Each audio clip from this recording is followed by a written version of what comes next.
Perhaps we need some outside universal threat to make us recognize this common bound.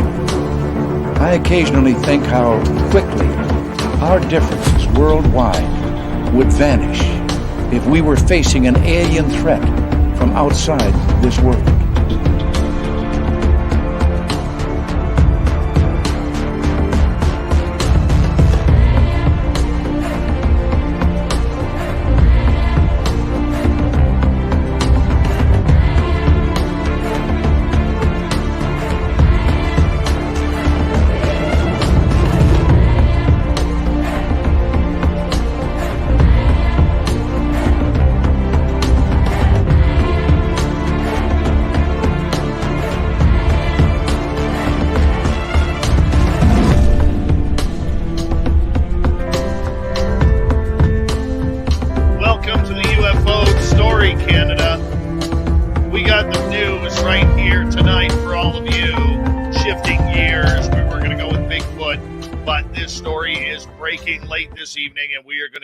And I'm going to fill you all in tonight.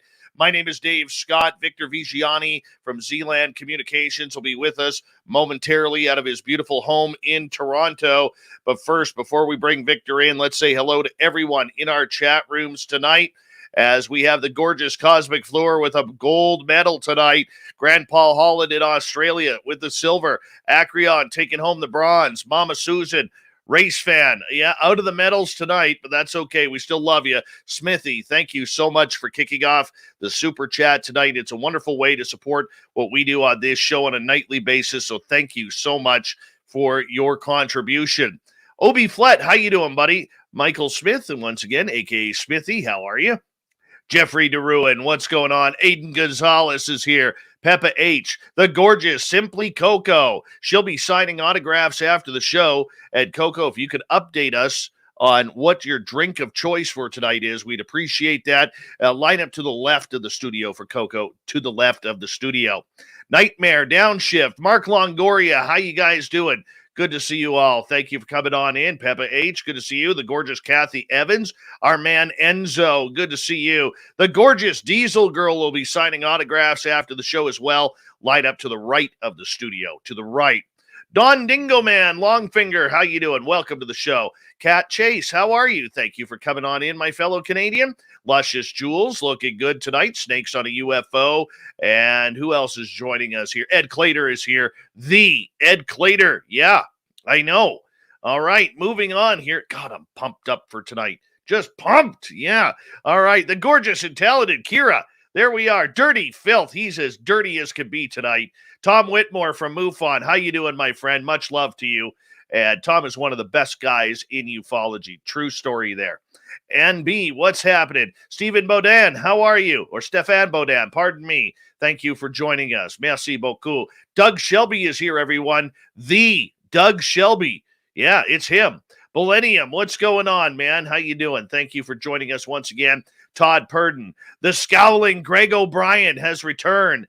Matthew Kennedy, good to see you. And Uncle Dale and his power stash are here. Remember, if you're in Austin, Texas, and you see Uncle Dale, rub his power stash for 6 months of good luck. 6 months. It's a one-day only affair for good luck today. So make sure you find him. Magnus Zerum, Double Tim, good to see you guys. All right, moving on down here. Who do we got? Well, there's the gorgeous Fidgety Aura. Thank you for coming on in, 40 Fiber. Hope you're doing better today, buddy. I know you were having a rough one yesterday, but I hope you're doing better today, man. Noble Patrick, 416 Bitcoin. Good to see you guys. Richard Elmore, always a pleasure. Mennonite Abe, thanks for coming on in. There's Wes H. Digger Dog. Good to see you guys. Hi, Mr. Lurks-a-lot. Eris Mana, how you doing, my friend? And we're scrolling quickly here. I know we're running out of time. Latro, good to see you. And $5,900. Always a pleasure. Sweet Donna C., thank you for joining us tonight. Vash the Impaler, good to have you here. Ted Bastian, how you doing, buddy? Nice to see you. And let's see, who else is here? Dr. Zed Smith. thank you for joining us. The gorgeous Dirt Road and Sweet Donna C, thank you so much for that wonderful super chat. Really do appreciate it, my dear. And thank you very much. All right, moving on here. Let me just write that down. And I'm running out of time, I know. But that's okay. We'll move on here. Nicola, good to see you. Boom! Gorgeous Bama, thanks for coming on in. Roki TM, welcome to SOR Chat. Gorgeous Jenny, thanks for coming on in. We love you around here. And Michael Darling, good to see you. And I know we're running out of time. Allison Yellowknee, much love, my friend. And thank you so much for that super chat. And we got like 10 seconds. Can we make it through? I don't know. Gary Voorhees, thank you for joining us, man. Appreciate your love. All right, people, it's time to rock. Horns up. Let's do it.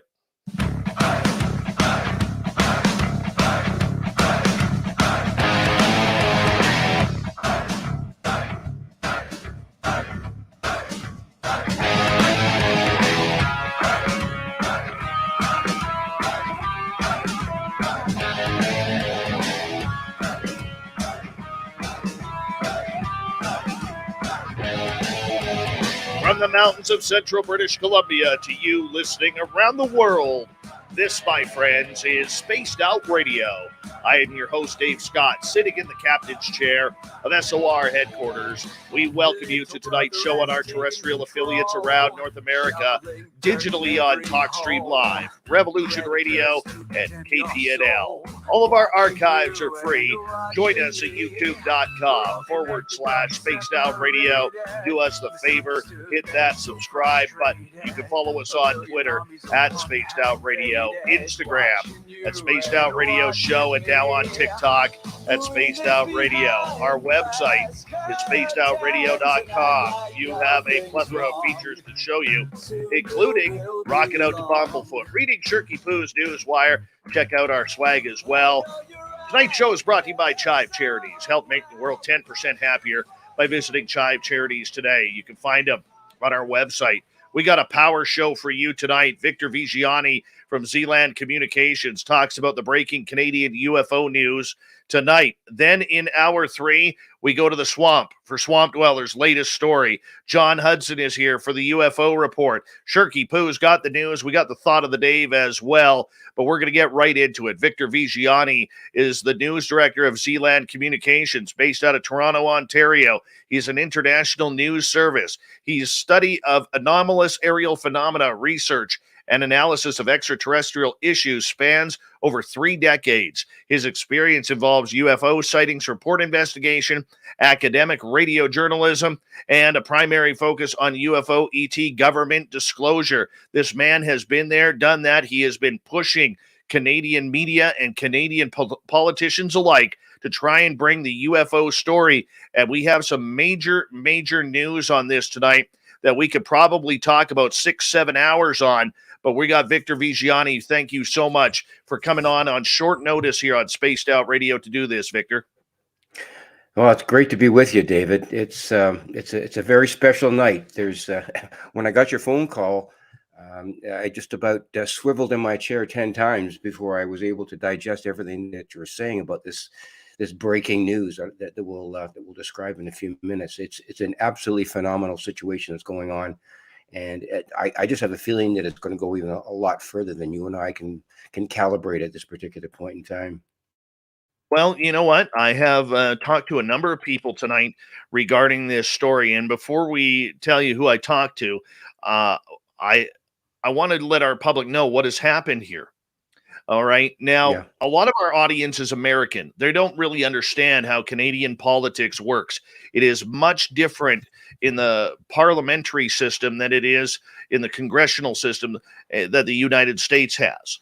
And up here, our member of parliament, which would be like a congressperson down in the U.S., his name is Larry Maguire. He is out of Manitoba. And he approached, and we're going to play a video of this a little bit later on. He approached one of the committees, the standing committees in Ottawa, and all of those are videotaped. And Larry has literally asked the UAP question for the first time in modern Canadian history. And the question was to the people who run Canada's nuclear facilities. Victor, I'm going to let you break this down a little bit of what happened here. Well, it's great that you bring in the fact that the parliamentary system up here in Canada is so very different than some of the viewers that are watching us now from the United States. The parliamentary system up here is based on the British model, and what we do is we elect members of parliament.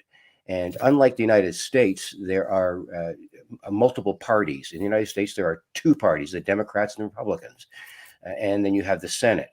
In Canada, what we have is two dominant parties, the Conservative Party and the Liberal Party. And there's also the New Democratic Party and one or two other sort of fringe parties. Each of them have a number of representations in Parliament. I think there's some 300 seats in Parliament. And the Liberal Party right now is the party that has the most seats. And the Prime Minister of that party is Justin Trudeau. He's the leader of that party. Now, within that structure, they all sit in the House of Commons. You could probably relate that to the Congress, the House of Representatives in the United States. But it's a gathering of all the parties at once. And in order to have any kind of legislation passed or anything happening, you have to have the support of the dominant party, which right now is the Liberal Party. Or if we have a minority government, he has to call upon other parties to support him. So it's a very, very different and very sensitive system that reflects the multiplicity of the Canadian society that we live in here up here in Canada. So that's important. And within all of that, you have the Canadian Senate, which is totally different than the American Senate. The Senate in the United States, they're elected, much like the House of Representatives are. Our Senate is appointed by the Prime Minister. And I don't know exactly how many seats are in the Senate, but they are parallel body similar to the House of Lords in the British Parliament, and they are an appointed body. They are not elected. So there's two separate entities, the House of Commons and the Senate.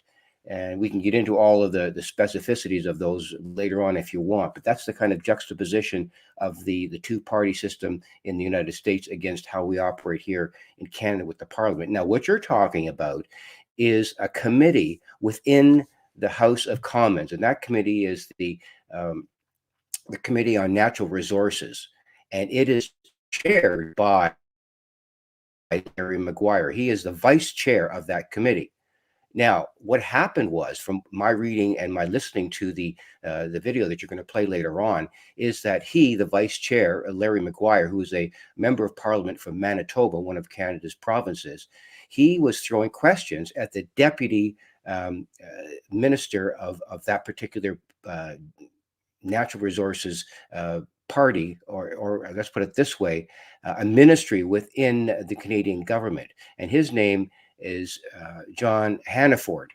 And that deputy prime minister or deputy minister is answering questions from Larry Maguire, who is the chair of the Natural Resources, the vice chair of the Natural Resources Committee. He's representing the House of Commons. And when he starts asking the questions, and I think I'm not sure when you're going to play it, but the deputy minister had very, very few answers. He did not understand at all, first of all, what the acronym UAP was. He did not understand at all what the legislation that has been passed in the United States was all about. He had absolutely no answers for the MP, the vice chair, Larry Maguire, who's obviously very, very up to speed with this information. So that's kind of an overview of what happened, and we can get into it a little bit more if you want. Well, why don't we play the video right now? Sure, and that'd be that great. way all of our people can hear it here. I'm just going to mute.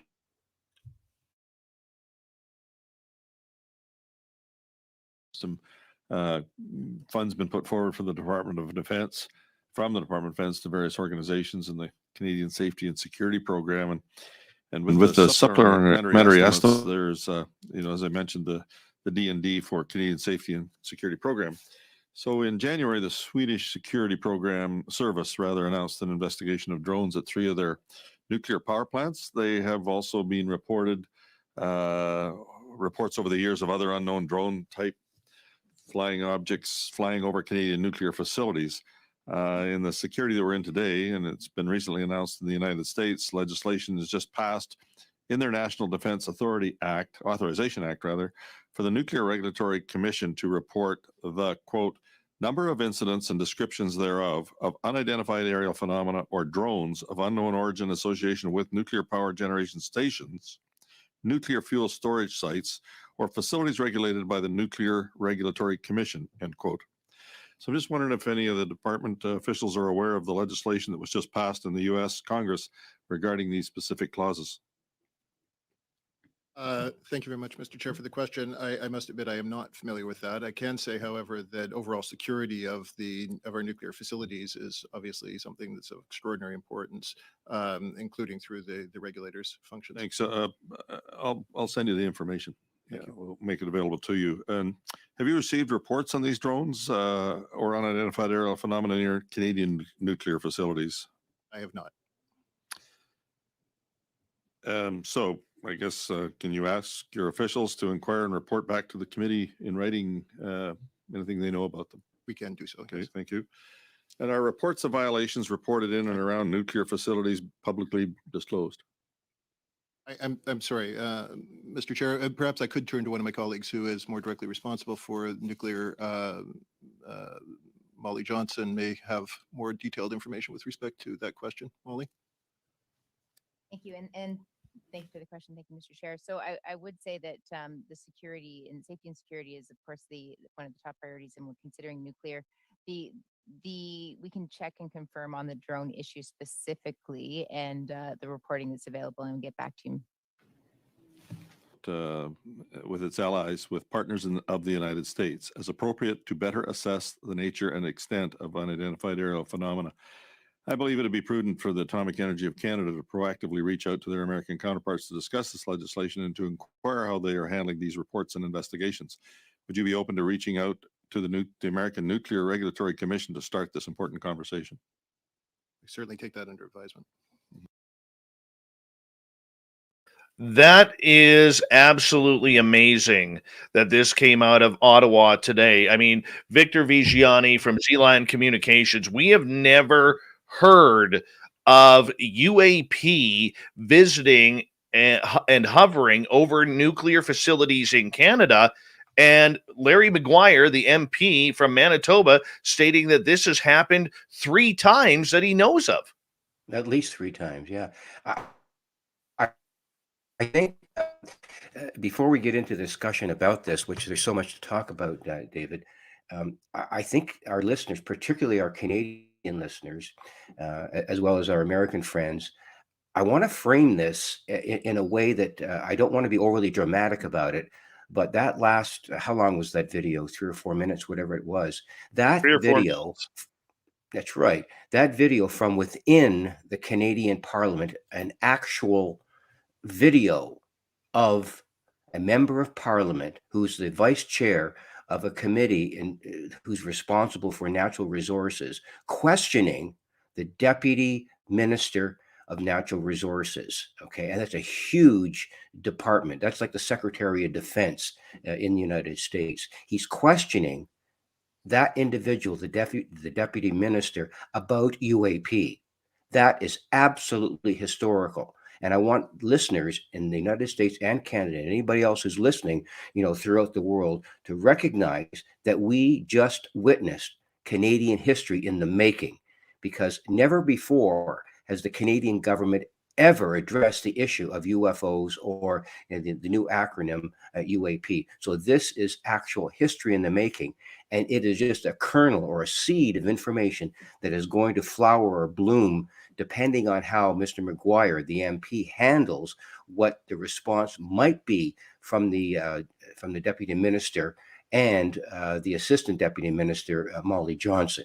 So these 2 individuals are going to be reporting back to the vice chair of the committee, the standing committee on natural resources. He has asked them to report back to them about not only the UAP that you alluded to, David, 3 or more instances of it, about that, but he's also going to be asking the deputy minister, and this is big, this is huge, to communicate with the American nuclear authorities about their experiences with UAP hovering over nuclear installations. And let me make something very clear and distinct here.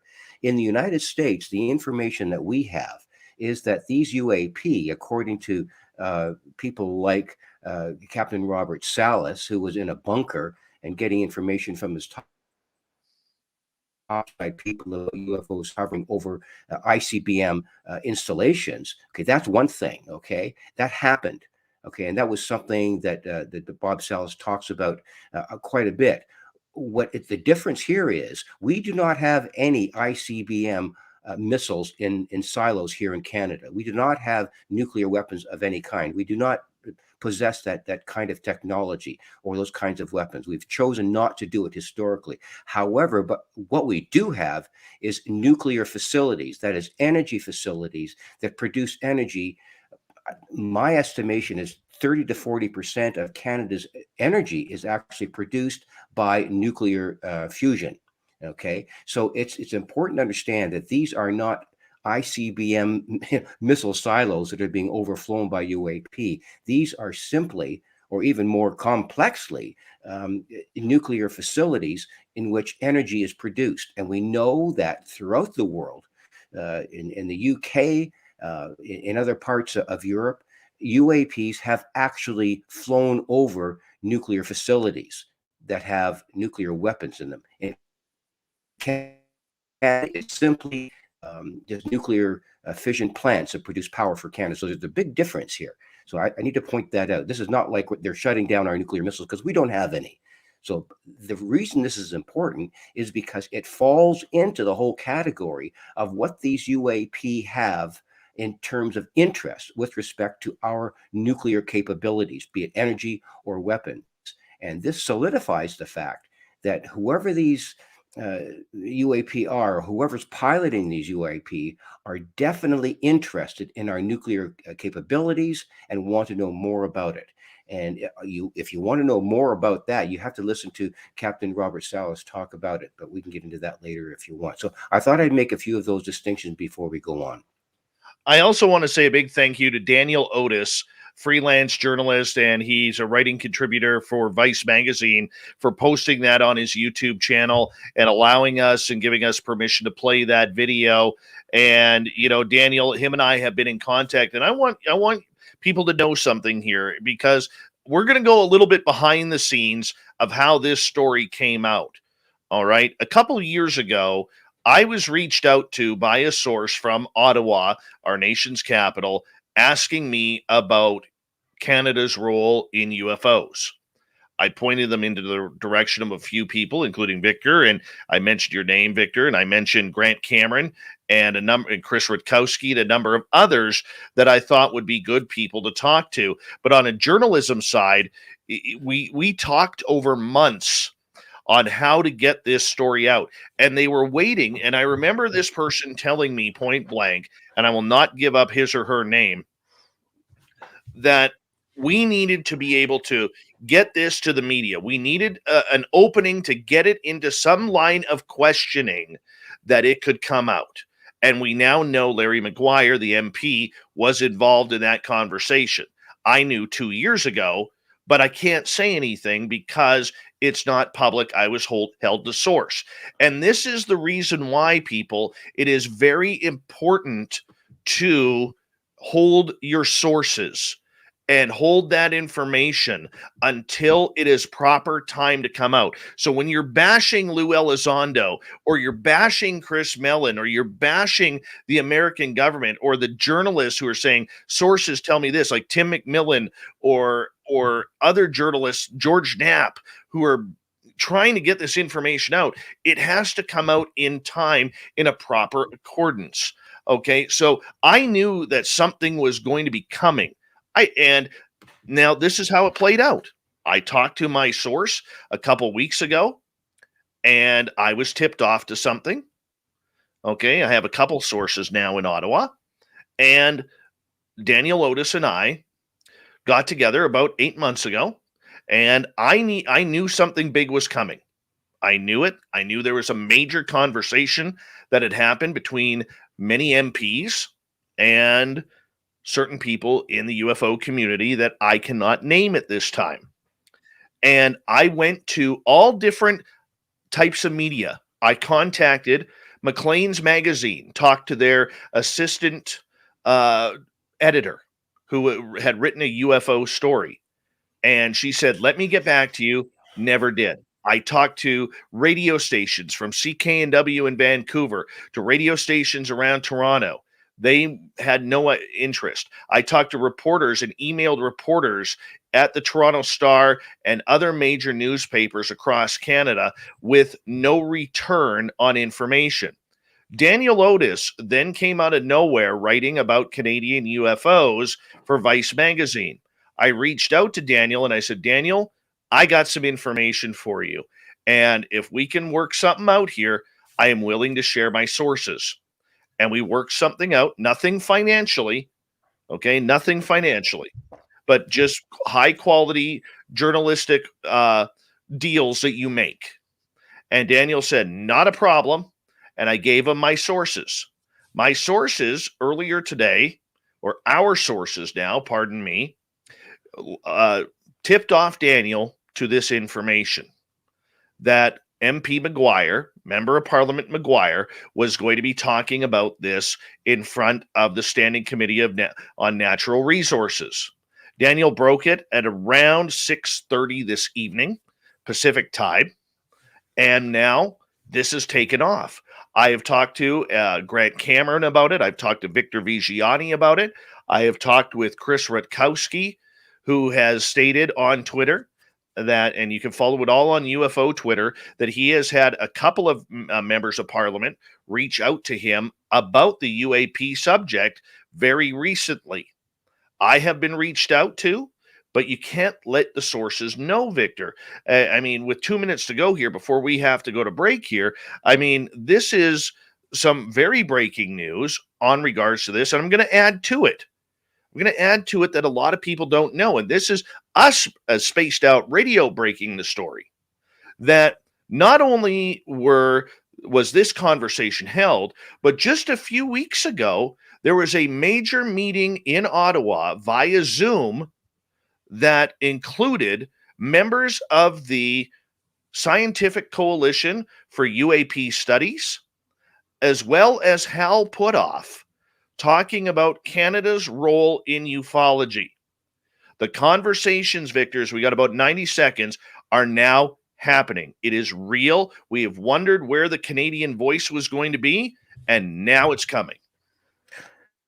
Exactly. I think you've hit the nail right on the head. I know we're sort of pressed for time before the break, but the fact of the matter is what you've done, David, along with Daniel, he is now, from my understanding, he's now writing for, or a correspondent for CTV News here in Canada, and no longer with Vice. He may be contributing to Vice, but the fact of the matter is Daniel is a journalist of supreme integrity regarding this, and I've had conversations with him, and he's just as ardent about this as you and I are. So I am just waiting for this whole kind of influx of news with respect to UAP and Canadian nuclear installations. And I do have some kind of a side note to this with respect to the late Paul Hellyer on this issue. So maybe we can talk about that. But this is, in fact, big news. And I'm hoping that Daniel can push this thing forward to mainstream media in a way that's never been done before here in Canada. Luis Elizondo says, thank you very much for allowing us to bring this news out. He goes, you have no idea how much Larry McGuire helped out Canada and the United States today in regards to the UAP subject. It is on. It is open. Where's Canada? Apparently now it is in the UFO game, thanks to Member of Parliament Larry McGuire. We're going to continue this conversation, very important conversation, with Zland Communications' Victor Viggiani when we return on Spaced Out Radio for the second half hour. Stay tuned.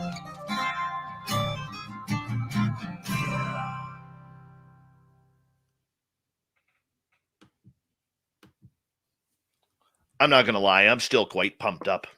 No kidding. You're amazing.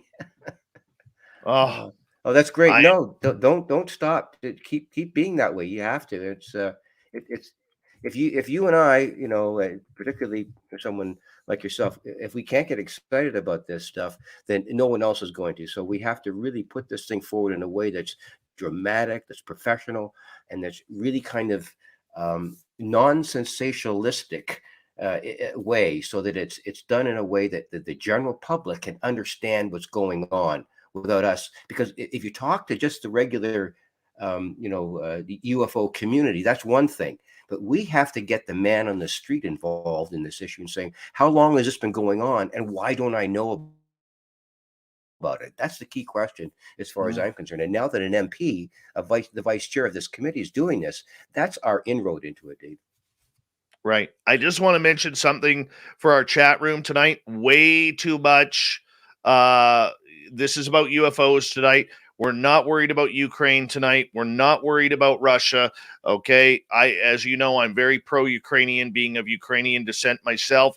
I don't want to see the talk in the chat room. None of this let's go Brandon bullshit either. Okay. I'm not a Democrat. I'm not a Republican. I'm a Canadian. And this is my chat room. We're talking UFOs tonight. All right. Nothing about the truckers. You know where I stand on that.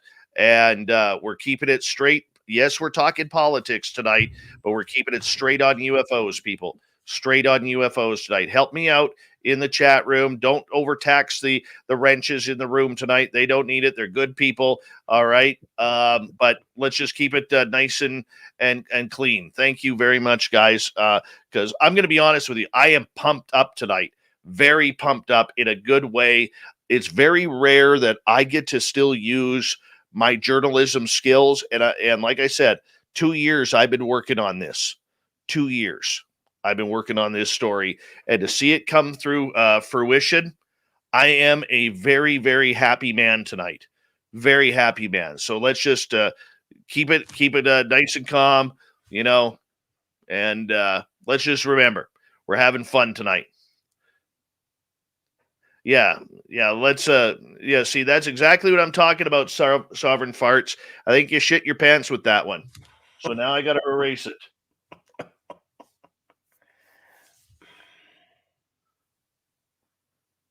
Stay calm and carry on, bud. Exactly. All right. Actually, it's pretty much what my shirt says here.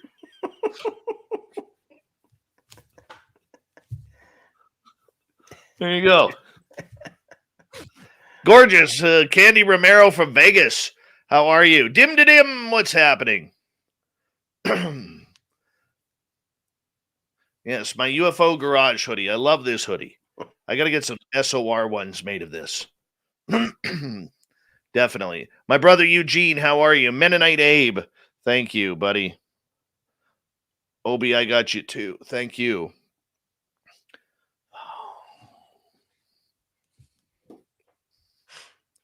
Put Obi up here.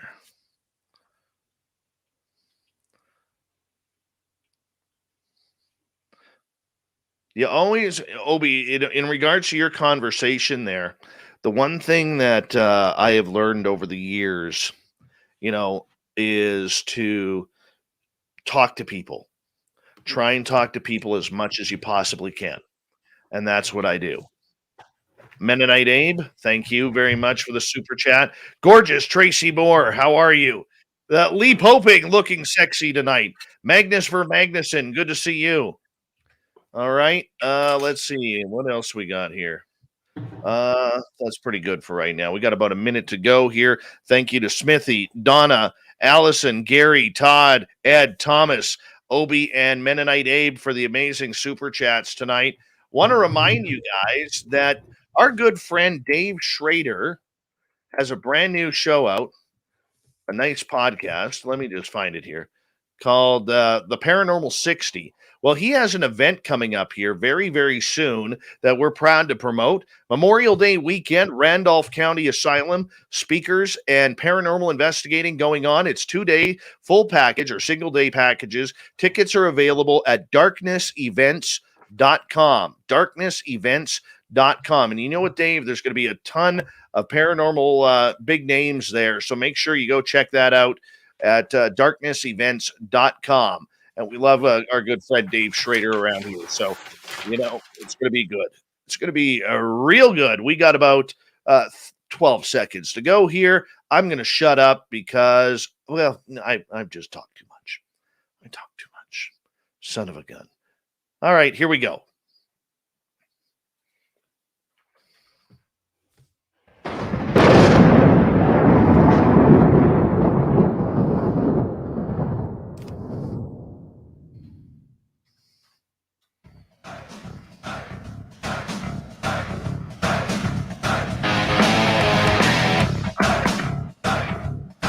Second half hour of Spaced Out Radio is now underway.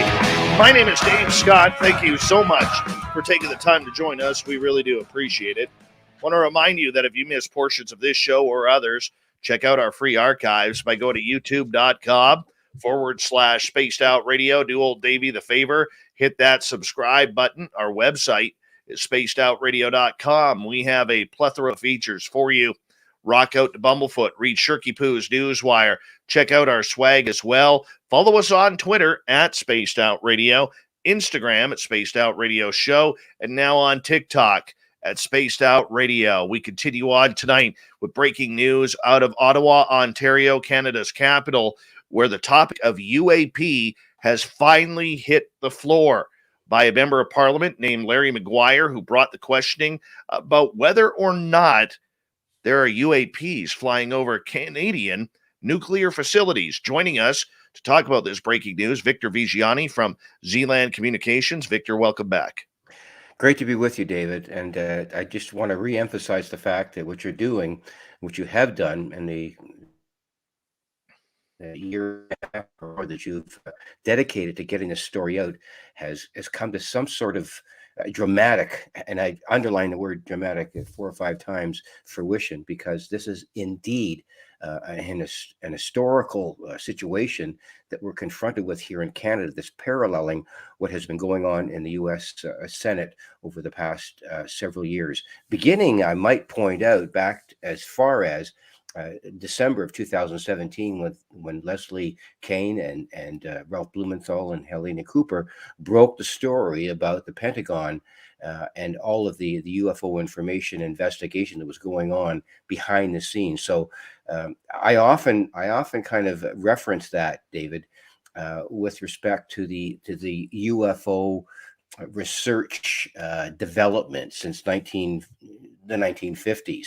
Everything that happened from about 1947 on up until about 2017, I consider as the Old Testament in ufology or in the UFO investigation. But all of a sudden, in 2017, when Blumenthal and Kane and Helena Cooper broke the story in 2017, I bookmarked that as the New Testament of ufology, of UFO investigation. That 2017 initiative that these 3 authors brought forward, we are now in the position that we're in.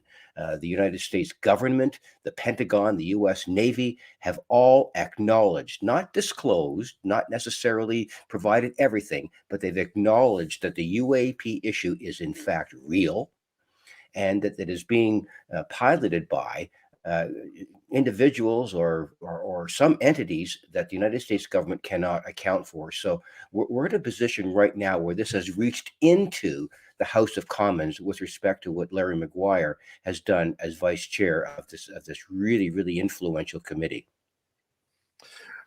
One of the biggest problems we've had here in Canada regarding the UAP subject is the fact that the mainstream media has not jumped on the bandwagon with this. The funny part about it is, Victor, they have covered the American side of this story, but have never asked the simple question, is this happening in Canada? It baffles me, blows my brain up, because it's a simple question. It really is. And yet nobody has asked that question. And I find it absolutely amazing. Do you think that they are going to... Interesting. Well, let's just back up a second here. Your point about the media covering this is a good one, the Canadian media, okay? I think it's important to realize that there have been instances where global television interviewed me with respect to the NORAD documents that I had. I received NORAD documents from a Freedom of Information or Access to Information request that I made, and I received 106 pages of UFO information, 6 of which were air traffic control reports that indicated that CF-18s were chasing 3 UFOs over Canada out of Comox Air Force Base. And Global Television interviewed me on that for a good 15 or 20 minutes.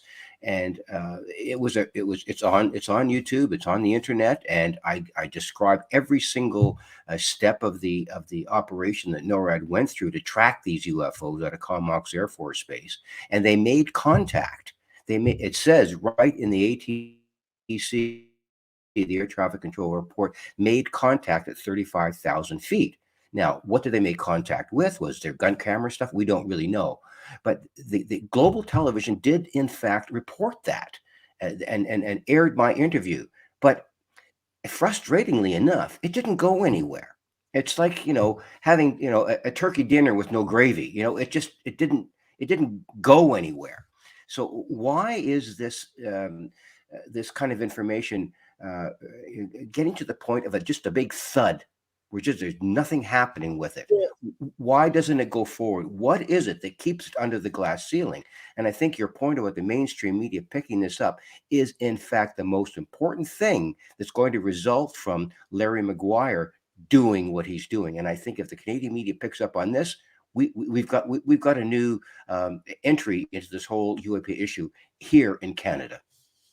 Here's a couple of things that I noticed early on, and I brought them up to our listeners here. So our listeners in Canada will understand this, Victor. But both the Canadian Broadcasting Corporation and CTV both sent their Washington State Bureau reporters, one to talk to Chris Mellon in Washington, D.C., and the other one flew out to Wyoming to interview Lou Elizondo. Both had more than 20 minutes of interview coverage with him, and nothing aired about Canada's role in the UAP phenomena. It was all about what was happening in the United States. Now, for people who don't understand, when a country sends a reporter to another country to be part of that bureau, so for instance, Canadian reporters will have bureaus set up in Washington, D.C. to report on it. They have them in London, they have them in Moscow, in Paris, and in Israel and everywhere else. They have reporters stationed in case breaking news happens. Their job is to report stories on how it affects Canada. That is their entire job, to report the facts on what's happening and how it affects Canada. So for these reporters, one from CTV and one from CBC, Victor, to interview Chris Mellon and Lou Elizondo on different occasions and not get on tape in the final editing cuts what is happening in Canada regarding this phenomena makes zero sense. Zero. Well, I always thought, and to reinforce your point, I always thought that the Canadian media was a little bit more malleable, more flexible with respect to issues like this kind of stuff. As it turns out, there is an unviolent, intransigent blocking of this information with respect to this issue. Now, I'll tell you a bit of a story about that to reinforce the issue that you're stating. In 2013, I attended the citizen hearings on disclosure that was sponsored by Stephen G. Bassett and the Paradigm Research Group. All 5 days of that conference, of that symposium, was in front of U.S. House of Representatives, former U.S. representatives. And on about day 2 of that, I was there for all 5 days. I got a call from Mitch Potter, who was the Toronto Star. And as I was leaving the Washington... Sorry, you broke up a little bit there. Who got a hold of you from the Toronto Star? Mitch Potter. At the time, he was the Washington bureau chief for the Toronto Star. And as I'm leaving the National Press Club in Washington D.C., I get a call on my cell phone from Mitch Potter asking me what the symposium on UAP disclosure was all about. He interviewed me for about 15 or 20 minutes, and the next day, David, the next day, he issued a story. The Toronto Star issued a story on the front page of the Toronto Star about UFOs invade Washington. On the front page, David, and it went after that nowhere. So to reinforce your position that the Canadian media really doesn't take this seriously, if you make the front page of the Toronto Star with respect to UFOs, you've hit the ball out of the park with the bases loaded. It went nowhere after that. So I don't know what's going on in Canada. I really don't, and I'm hoping that Larry Maguire, as the vice chair of this committee, can force this issue. He has to get it onto into the front House of page. Commons. That's right. He has to. Yes, he has to do it. Well, the other issue that we have with the media too, and a lot of people may not like me saying this, Victor, is we have a media that and I'm saying this as a former member of the mainstream media, and I guess technically still am with our show being broadcast on 6 terrestrial radio stations. Okay. But the problem with the Canadian media is too, they have gone way too woke. They want stories of feelings and people who are upset because their neighbor put up the wrong Halloween decorations and it offended them. That's what we're worried about. We're not worried about breaking stories anymore. We're not worried about real news anymore. We're worried about wokeness and how does this affect what we do, and are you wearing the right shoes, and are you eating the right vegan diet? That's what our media has turned to, rather than high quality reporting. I mean, look at, and I don't want to get too political here. And I know what side I'm on with the protests that happened in Ottawa. I don't know what your side is, Victor, but that's nonetheless here. Okay. But we looked at the media there. And if you looked on Twitter, how many journalists were giving their opinions publicly on Twitter 30 years ago, 20 years ago, journalists would never give their opinion on what was happening, whether they were pro or whether they were against. And here we had all of these journalists going out there who are supposed to be reporting impartially, giving their opinions publicly on Twitter about what their feelings were.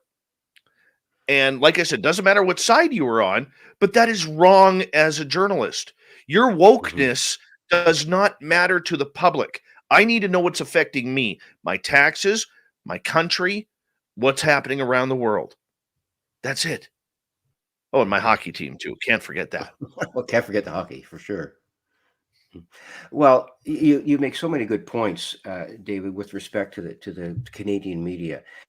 And I'll repeat myself again that it really is incredible that at one time I thought the Canadian media would be more absorbent about this whole issue, that they would jump on it because it was big, sparkling news. But unfortunately, they haven't. And we know that the news media in the United States, and I'm going to quote all of these, CBS, 60 Minutes covered this issue. Okay, they interviewed a number of people with respect to the UAP issue. They spent 20 minutes on it, and they will continue to cover it. MSNBC has covered it. ABC has covered it. CNN has covered it. Now, how does it burst onto the scene as a major issue? That's the question. I mean, if the UAP issue bursts onto the scene in the United States media with all of the networks that I just mentioned, then you got something. You really got something. And I don't want to minimize anything that's going on in Europe right now with the Ukraine. But if the UAP issue related to an extraterrestrial presence and the reality of UFOs were to be recognized by all 3 major U.S. Networks, we would have the story of the century. But it hasn't yet, even in the United States. Now, in Canada, with this happening right now, we have an opportunity. If we manage this properly, if yourself and people like Daniel Otis and other good journalists, if we manage this properly, we can push this thing forward with respect to CBC, CTV, Global News, and other good Canadian news outlets. And sometimes, it's a double-edged sword. Media sometimes is our best friend and it's our worst enemy. We know that.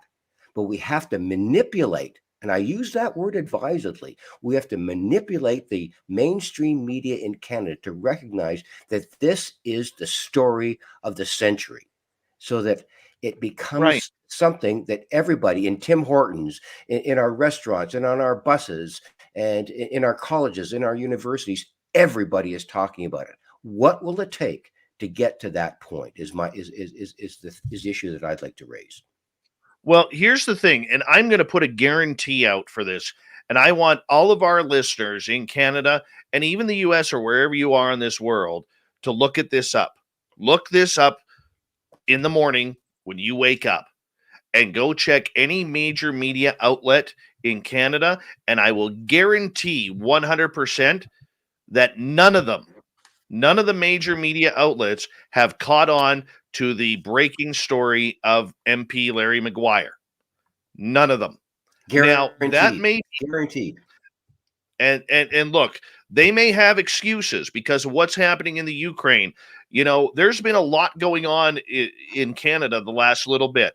Okay, Canadians are very, very supportive of their thousands of Ukrainians that came over during the Bolshevik Revolution. All right, my great grandfather included. And so that is especially in the prairie provinces, this one hits home for us. Mhm. Okay. You have the truckers protest that went on previous to that for 3.5 weeks. There's a lot of tension right now in Ottawa. Do you think that's the reason why this is going to get swept under the rug, Victor?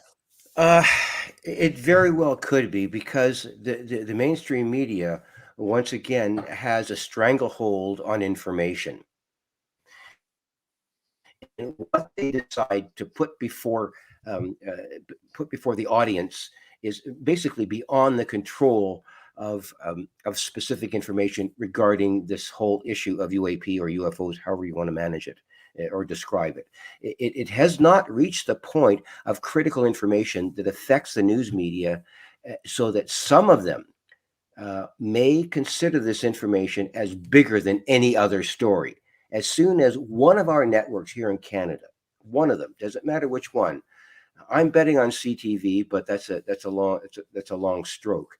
I'm betting on one of them picking up this information and saying, here is an issue that we cannot ignore. It may subsume or come close to subsuming the information that's going on right now with respect to the pandemic and with Ukraine and all of that. And the problem here is that we are being inundated by so much information that any news story about UAP just gets swallowed up by the other information. So the question is, how do we make this issue relevant? And you know what the information crux of this is? The fulcrum of information? It's energy.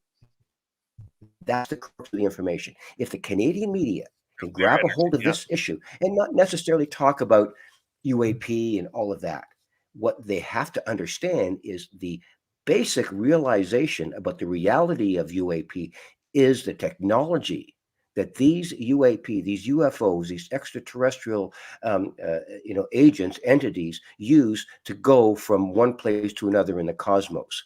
And once we realize that technology, the energy that they use, drawn from the quantum vacuum of space, will eliminate nuclear fission, will eliminate fossil fuels, and bring about a situation where we can control the energy sources here on the planet. That's the issue that they're afraid of recognizing, because the fossil fuel industry has a stranglehold over all of this information. I hold them responsible for keeping this under the glass ceiling. That's my take on it. Well, I think too is we would be remiss if we didn't mention, Victor, that the Canadian government has a long, long, long, long history of having the attitude of, if we don't talk about it, it never happened. If Canadian people actually knew what our soldiers have done in wartime situations on U.S. peacekeeping or UN peacekeeping missions, they'd be blown away. They'd be blown away, and they'd be like, "What are we putting our men and women in harm's way like this before? I thought we were peacekeeping, not, taking down terrorists or things like that." We Right. would be mortified. And the Canadian government, and the one thing that for our American listeners and other listeners around the world, there is still a real sense, and it's changing the last few years, but there is still a real sense where the majority of Canadians out there still trust what the government says. And if they don't trust it, they want to trust it. Mhm. And if they don't hear it from the government, then it's just not going to happen, or Right. we don't believe it. We still think the government has our best interests at heart. I think that's old world thinking. I think we're beyond those days. Canada and Canadian citizens just haven't caught up. Victor. Well, you make so many good points.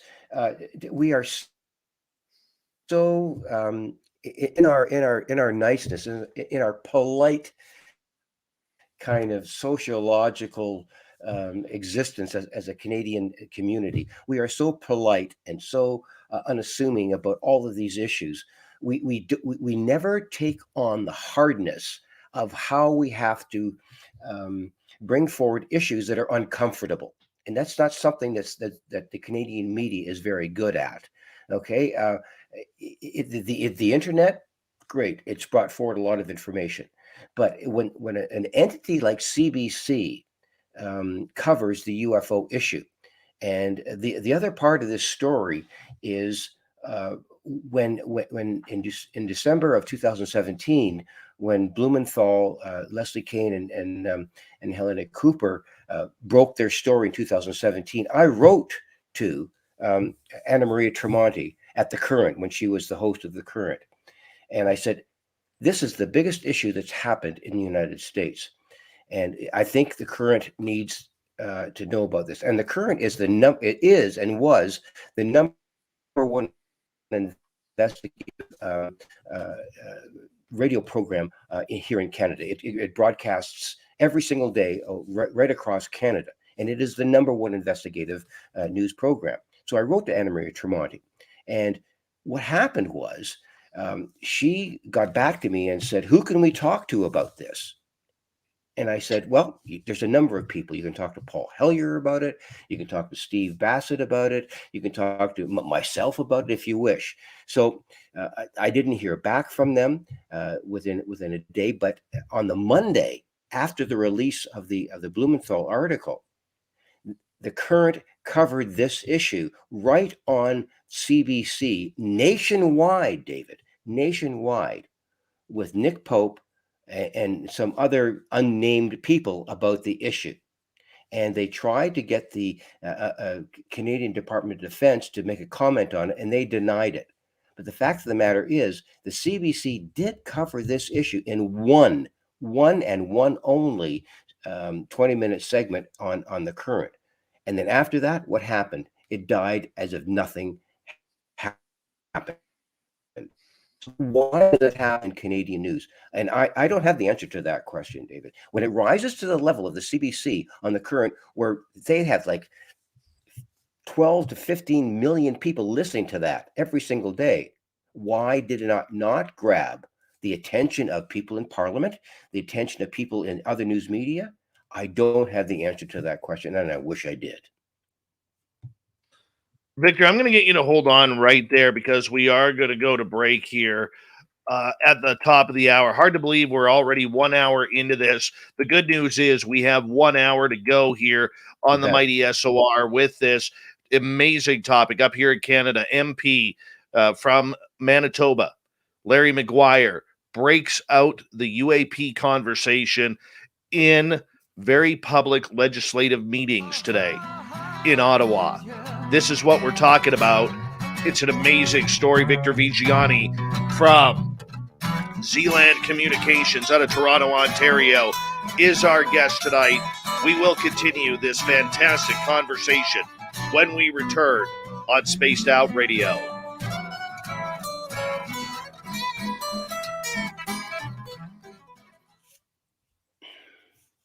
Victor, I'm going to What? step away for just a couple of seconds here. I got to hit the loo, but I will be right back. Okay. Good stuff. Pardon me? Good stuff. Oh, I'm having a blast here, man. Good. I'm Okay. energized tonight. I'm probably not even going to sleep. It's going to be awesome. Be right back. Okay.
All right. I'm back.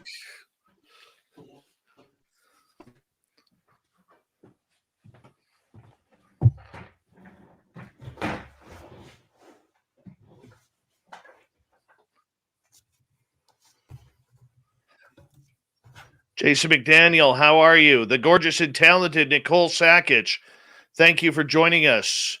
Bim Jim, how are you, buddy? Davey Crotchkick, how are you? Good to see you. And big night here. Very, very big night for us here on Spaced Out Radio. 2 years I've been working on this. 2 years. I'm sorry, but fuck yeah. Nicole says I'm looking spiffy. Hi, Nicole. Yes. I love it. I love it.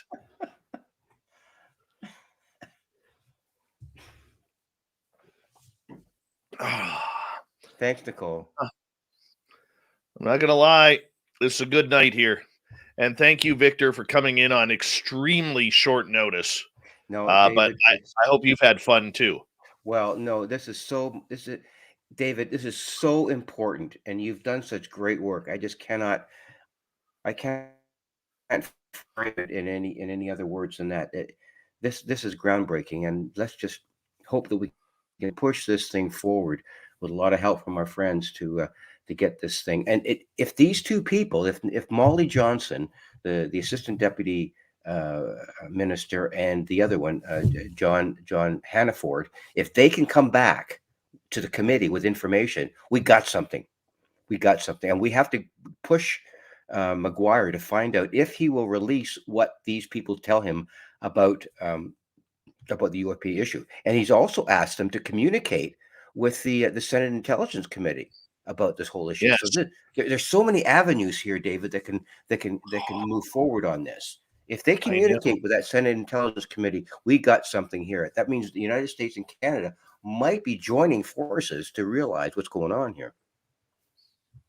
Yeah. Oh, I know, man. I know. And we got about 30 seconds. I want to say a big thank you to Smithy, Donna, Allison, Gary, Todd, Ed, Thomas, Obi, Abe, Jeffrey, Lori, and Snakes for an amazing night of super chats. Thank you so much for supporting what we do on Spaced Out Radio on a nightly basis. We very much appreciate that the love and support that you guys give us on a nightly basis. So thank you so very much. And we're going to continue on here in about 2 seconds.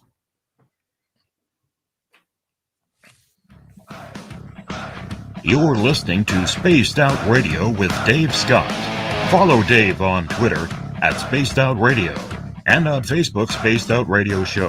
Here we go with hour number 2 of Spaced Out Radio tonight.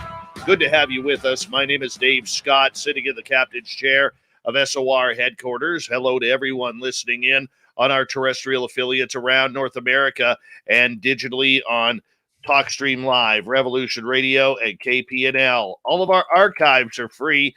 Join us at youtube.com/Spaced Out Radio. Do old Davey the favor, hit that subscribe button. The Desert Clam has set the password for tonight in the SOR Space Travelers Club. Eclipsis. Eclipsis is your password. I have no idea what it means, but the Clam sets the password each and every night right here on Spaced Out Radio. Our website is spacedoutradio.com. We have a plethora of features for you. Rock out to Bumblefoot. Read Shirky Poo's Newswire. Check out our swag as well. Follow us on Twitter at Spaced Out Radio, Instagram at Spaced Out Radio Show, and on TikTok at Spaced Out Radio. We continue on tonight with Victor Viggiani from Zland Communications. Big story breaking out of Ottawa, Ontario, where a member of Parliament, Larry Maguire from the beautiful province of Manitoba, started asking the UAP question. First time in modern history that this has happened. Victor, we had been waiting a long time for this. Just how prominent is this question? I mean, it doesn't sound like much to a lot of people. It's going to go over the majority of Canadians' heads, but for those of us who are paying attention, it's massive. No, you're right. It's so massive that it could very well pierce through some of the news stories that are going on right now. And you have to figure, and this is something that's important for Canadians and our American friends to realize, that you have to figure that if a deputy minister of the committee, John Hannaford, is being asked these kinds of questions by the vice chair of the resource committee, you have to figure that this is going to trickle down into the daily briefing of the prime minister. Okay, this is not something that just happened and it's just going to go away. The prime minister and his office will be informed about what this issue is all about. There's no way that he will not be informed about the questions that Larry Maguire, an MP, the vice chair of this committee, is asking of a deputy minister. And when you look at someone who's in cabinet, okay, John Hannaford is in cabinet, and cabinet meets with the prime minister. And each one of these cabinet ministers or deputy ministers give a report about their activities with respect to the things that they're doing within their own ministry. And this particular deputy minister has to give a report at some point within cabinet about what he's been discussing with the vice chair of the of this committee, Larry McGuire. So what's going to happen? At some point, the prime minister is going to listen to Larry McGuire's report and the minister's report. And so what's the prime minister going to do? Scratch his head and say, well, no, it's nothing. They're going to have a report on this. And it far be it from me to say there was going to be a royal commission on this. Maybe not yet, but there is definitely going to be reporting back to the deputy minister about this issue. So we're just seeing the tip of the iceberg of this issue. And I think we have to kind of push Larry McGuire a little bit. And I think, Daniel, Otis, and yourself, and perhaps me, I think we've got to push Larry to come forward to be a little bit more public about his feelings. And why did he raise this issue? Why did he, out of nowhere? What did he do? How did he get information? So you tell us about that one. He's got to talk to us about this, David. He has to. There's no recourse for this guy. I want to ask you about this, though, because the timing is always everything. Okay. Timing and synchronicity. All right. The Conservative Party of Canada, which is the party that Larry McGuire represents as a member of parliament, just recently tossed their leader, Aaron O'Toole, who is a former Canadian Armed Forces helicopter pilot. Okay. And from what I'm hearing from my sources in Ottawa, that O'Toole, when he was the leader of the Conservative Party, had no intention or no desire to get into the UAP subject. It was blasé to him, didn't mean anything to him. Now that he's gone, this tells me that McGuire, over the last couple of years, hint, hint, has been having conversations with people regarding this subject behind the scenes. And now that his boss is out of the way and there is no official leader of the Conservative Party or the opposition, now he has carte blanche to throw this question in at the proper timing. It's what a great perspective that is. I mean, that's something that reaches right up to the leadership of both of these parties, the Conservative Party and the Liberal Party. So each of them, from what you're describing, have a conduit through which they can raise this issue. And once again, I guess we have to look at it, David, from the perspective of their understanding. They have to be asking, why is this important? Why is, as ministers, as the prime minister, who, let's say that they're relatively ignorant about this whole issue, they have to ask the question behind closed doors, okay, guys, why is this important? So I think we have to get people like Larry McGuire to say, here's why this issue is important. This is not just something flagrantly saying, well, we've got these strange craft hovering over nuclear installations, which there's no explanation for, yada, yada, yada. We have to explain or provide him with information about why this situation is so vitally important with respect to the intrusion of UAP, UFOs, and extraterrestrial entities into the airspace of Canada and the United States and other countries too. Why it is so important. They have no idea what the implications are. So I think it's up to us to inform them as to why it's important. It may be something that they're considering. Okay, fine, it's information, but they don't understand at this point why it's important. It all goes back to energy, David. That's my point here. So we can. I got a comment that I want to make, but I want to ask you this question first. All right. And that is the fact that now that this subject has officially opened the door to UAP conversation within the hallowed halls of Parliament Hill in Ottawa, and let's hope that this continues. Sure. All right. What does this mean between the conversations between the United States, maybe people like Luis Elizondo or Chris Mellon or others, even maybe Marco Rubio and Senator Gillibrand, regarding this subject now that the Canadian side is talking about this? It's a confluence of information, right? What's happened with Rendlesham Forest and the whole Rendlesham incident in the UK with the UAP there over their nuclear installations, and then we have a situation that Captain Robert Salas has put forward with respect to his information having UAP shut down nuclear missiles. And then we have information regarding this becoming an issue within the Canadian perspective. What we have is what I call, David, is a convergence of evidence. Okay, we have multiple levels of information all converging on one point. And once you get converging lines of evidence converging on one singular aspect of some information, okay, it's one thing to have one person or one entity saying this or that, but when you get multiple entities providing converging lines of evidence towards some specific issue, then you've got something. And this is what we've got right now. Now we've got Rendlesham Forest, the UK, the Robert Salas testimony, the UAP issue with respect to Gildebrand and Rubio, and all of that, and then you compound that with the Canadian perspective on this. You've got multiple converging lines of evidence that something is going on with respect to unidentified flying objects hovering over or interdicting with nuclear installations.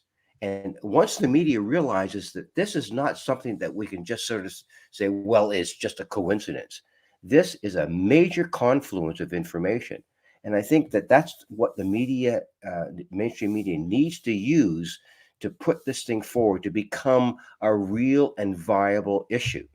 And it just depends on who within Canada, the Canadian media, can make this real. That's the question that you and I are confronted with right now. Who can we get? What Canadian media entity can we get to put this information forward in a real viable way? And I just, programs like this and the information you have with and Daniel Otis with CTV, I think we have a possible wedge of interdiction with respect to highlighting this information to become a real issue. Now, we've got some problems here. The problems are the Ukraine right now. I mean, these people are going through something that's, unimaginably devastating. How can we cut through that? This issue has to become something, I don't want to say more important, because that's not right. But we have to put this thing forward as a rational, professional issue that we have to consider. And the media has to walk and chew gum at the same time. We can deal with the Ukraine. We can deal with the pandemic, but we can also deal with the UAP issue in a rational way that everybody knows that we are, in fact, being engaged by off-world civilizations. And Larry Maguire is the tip of the iceberg for Canada right now. That's my contention. Well, Larry Maguire will also have to get other MPs on board as well, not only from his party, but across party lines as well. And we know that breaking news on Spaced Out Radio earlier tonight that, Victor, we had learned from our sources in Ottawa that MPs had been meeting as recently as a few weeks ago with members of the Scientific Coalition of UAP Studies, and in that meeting was Hal Puthoff. And with Hal Puthoff, his name is all over the UAP subject for the last 50 years, going back to, his days with the CIA. Now, earlier tonight before the show, I talked with Paul Kingsbury, who is the professor of geography at Simon Fraser University in Burnaby, British Columbia, and coincidentally, a board member of the SCU. And this is what he stated to me. He goes, Larry Maguire's initiative now brings Canada into the now brings Canada to the forefront in guiding the scientific study on UAP. I look forward to seeing the Canadian government's response and actions to this. That was a statement that he brought right to us, right on a text message to me, and I appreciate Paul doing that. And he's not speaking on behalf of the Scientific Coalition of UAP Studies. He's not doing that at all, even though he's a board member. But he is saying, as someone who is a scholar here in Canada, who is very interested in gaining knowledge about this subject. And the fact that these meetings are going on behind the scenes, I think it's absolutely fantastic, because for so long, Victor, we didn't know that there was any meetings going on. I'll get you to unmute yourself, Victor. It's interesting that you should portray it in that way. It's like the image or the scenario or the metaphor of a duck on a pond, floating along, very silently.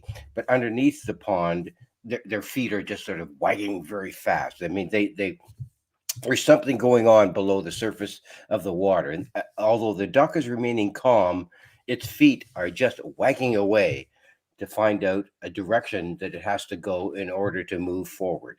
And I think that's where we're at. If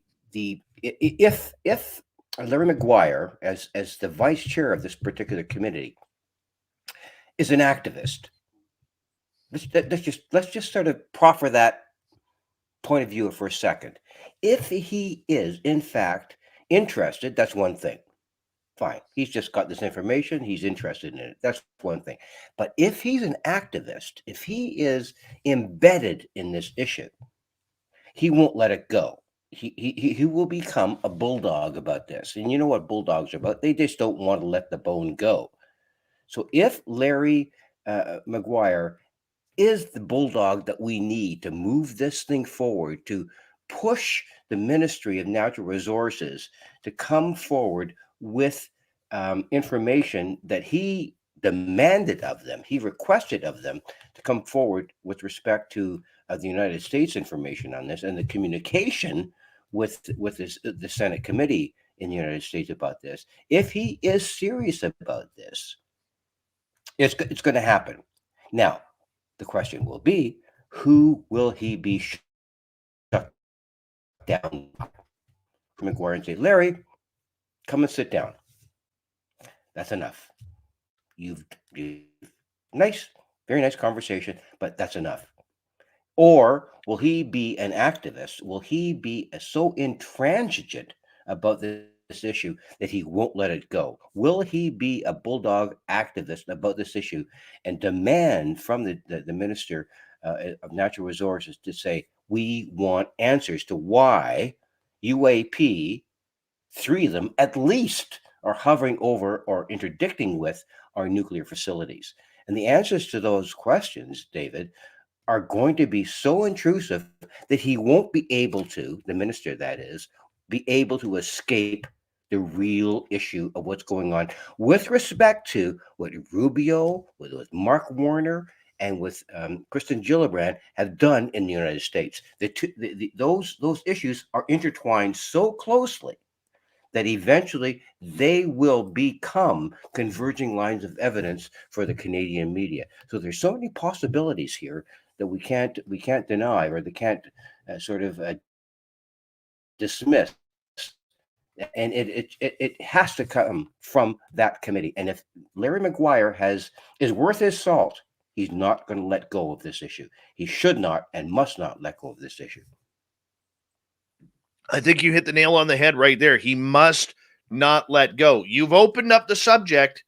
Okay. You won the opening face-off. If we use a hockey analogy here, you've now won the opening face-off. What are you going to do with the puck after you've dumped it into the opposition zone?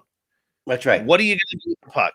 You can skate to the bench and make a change, or you could go dig for it. And we need to make sure, and we as ufologists have to make sure that we put the pressure on Larry McGuire to continue the argument, not behind the doors, Victor, That day is over now. Gone. That day, Yeah. you can Gone. have those conversations. Like if he's talking to Elizondo or Mellon or somebody in the U.S. government about this, I get it. Of course, those conversations have to be private. Okay. But in front of the Canadian media, now that you brought it up, you have to bring it into the House of Commons. You have to get a multi-party decision on what's going on. You have to get the other people going. You have no choice. If you drop it now, you're just no better than anybody else. Exactly. I think that you raise a really good point, because what Larry Maguire has to do now is he has to make a political decision here. He's spoken to, interviewed, and pressed the deputy prime minister of the Natural Resources Committee, John Hannaford. He's pressed him on the issue, requested information from him that they have to get back to him about. And he's also demanded or requested that he communicate with the U.S.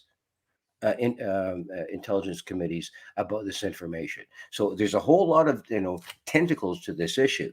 So what we have to do is ensure that MP Larry Maguire brings this forward onto the floor of the House of Commons in question period at some point. With the Minister of Defense, okay, with CSIS, and all of the agencies that are involved with the quiet subversion of information about stuff that's going on that the Canadian public doesn't know about. We have to bring this forward onto the floor of the House of Commons, and as soon as it gets onto the House floor, to the floor of the House of Commons, then we've got a story. Larry Maguire is nipping at the edges of this within the committee. But what he has to do is bring this forward onto the floor of the House of Commons and eventually bring forward this issue into the Senate Committee on Defense. Okay, that's where this really happens. And if the Senate Committee takes this on, like Jason Kennedy was requested to do by Paul Hellyer, which is another story altogether that we can talk about. Once all of those things come together, then we might have a story. And then we might have a story where CTV, CBC, and Global News might cover this issue. So that's how this thing might flower. It might bloom into the mainstream media within Canada. Here's the other thing that we also got to look at, though, Victor, and we might have to carry it over as we only got 90 seconds. Larry Maguire is a 70-year-old politician. Okay, he is somebody who, let's face it, does not have a lot of time left in his political career. I believe he's been doing it for 20 plus years as an elected official, and it's getting to the point where he needs somebody younger in that 30s to 40s to 50-year-old range to carry that torch. There is no choice. Otherwise, this topic dies with him if all of a sudden there's an election in 2 years and he decides not to run. Well, you raise a good point. Who will carry on the legacy? I guess is the question within Parliament. It's a good question. I don't know who will. Molly Johnson, the assistant deputy in the ministry that John Hannaford is part of. She may be, she seems to be someone who's relatively young, relatively alert, and possibly entwined with an issue that we don't really know about. So she may be someone who we can depend upon if she's pressed properly, because she has to find out what's going on. And that was the question that Larry Maguire asked of the deputy prime minister, John Hannaford. He didn't know anything about it. He deferred the question to her. Okay, and she said, "Well, yeah, we'll look at it. We'll have a look at it. If she can pick up this issue as an assistant deputy in this whole issue, if she can pick it up, then we've got someone who's a little bit younger that can maybe take this thing forward." Victor, I'm going to get you to hold on right there. We got Victor Viggiani. Another 30 minutes here on Spaced Out Radio. Canada's officially in the UFO game. It's about time, Canada. We'll be back right after this.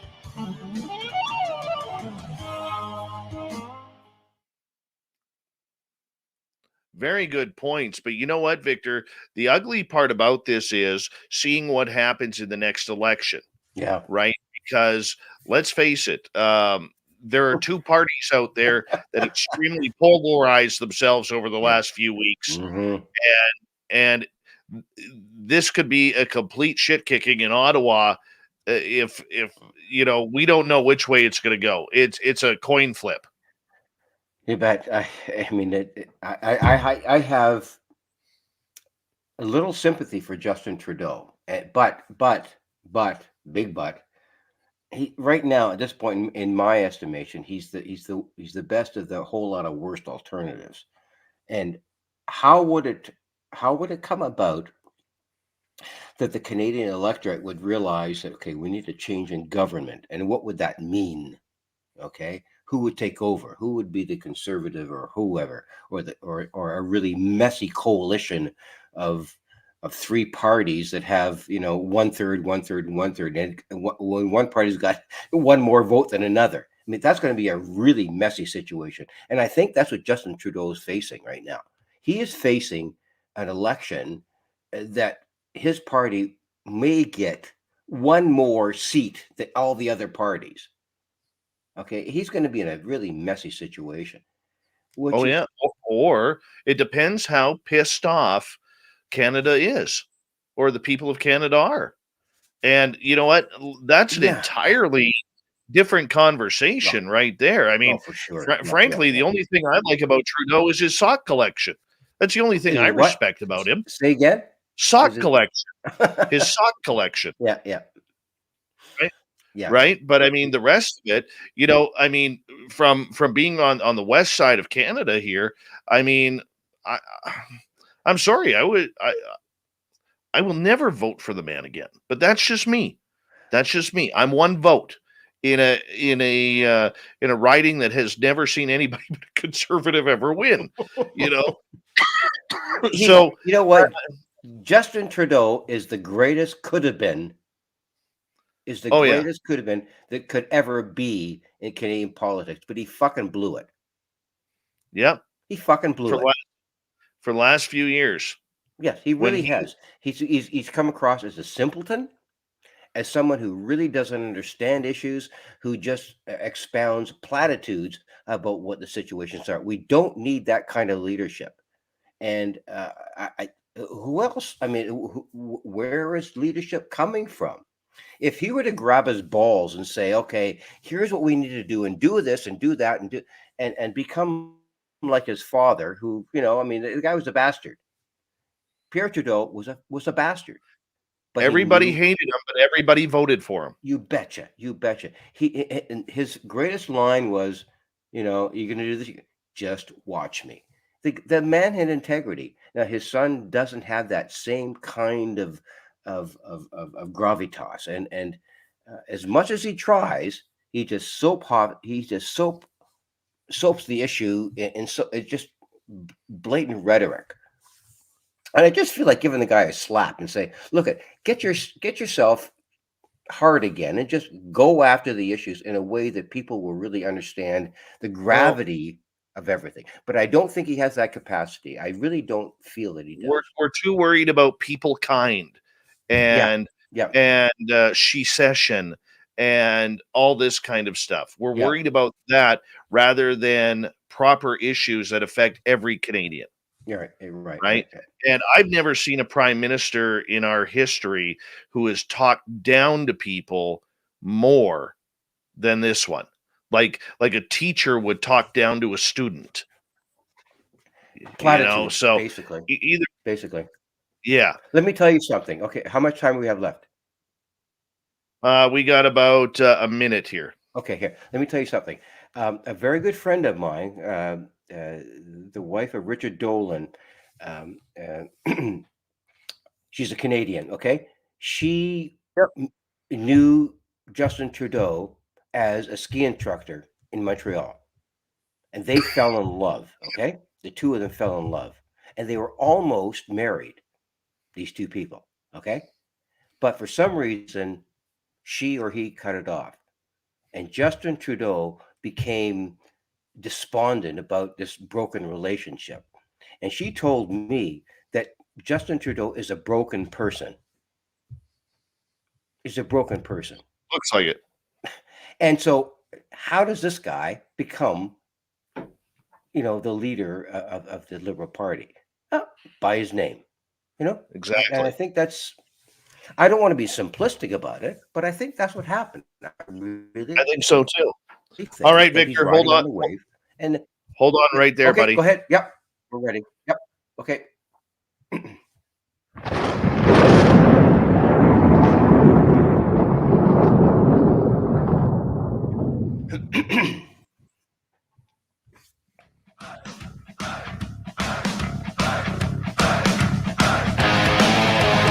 We passed the halfway point of Spaced Out Radio tonight. Good to have you with us. My name is Dave Scott. Thank you so much for taking the time to join us. We really do appreciate it. Want to remind you that if you missed portions of this show or others, check out our free archives at youtube.com/Spaced Out Radio. Do me the favor, hit that subscribe button. Our website is spacedoutradio.com. We have a plethora of features for you. Rock out to Bumblefoot, read Shirky Poo's Newswire, check out our swag as well. Follow us on Twitter at Spaced Out Radio, Instagram at Spaced Out Radio Show, and on TikTok at Spaced Out Radio. We continue on tonight for another 25 minutes or so. We have Victor Viggiani from Zland Communications. Major UFO news coming out of Canada today, where Conservative MP Larry Maguire out of the province of Manitoba actually brought the UAP question out into the forefront at a standing meeting for natural resources about whether or not UAPs have been seen and reported over Canadian nuclear facilities. This has never been done before in Canada in recent or modern history, and this is very, very big news. Victor, thank you so much for joining us tonight. Well, it's been really great because we've exposed some really important information, not just with respect to what happened in Ottawa tonight, but this information that's been brought forward by MP Larry Maguire, the vice chair of this very powerful committee. It entwines ourselves, it entwines all of the information with what the U.S. Senate Intelligence Committee has been working on since 2017. Since Blumenthal and Leslie Kean and Helena Cooper exposed about the Pentagon issue with respect to the UAP issue. So we've got, what's happening here is converging lines of evidence. I know I mentioned this earlier in the program, but these converging lines of evidence now occurring in Canada are so closely related to what's happening in the United States that if this comes upon the House of Commons as an issue in question period, that maybe come from the Green Party or the NDP, or these are all other parties within the Canadian Parliament. If these issues come forward on the House of Commons floor as a discussion point, the Canadian media will have no choice but to cover it.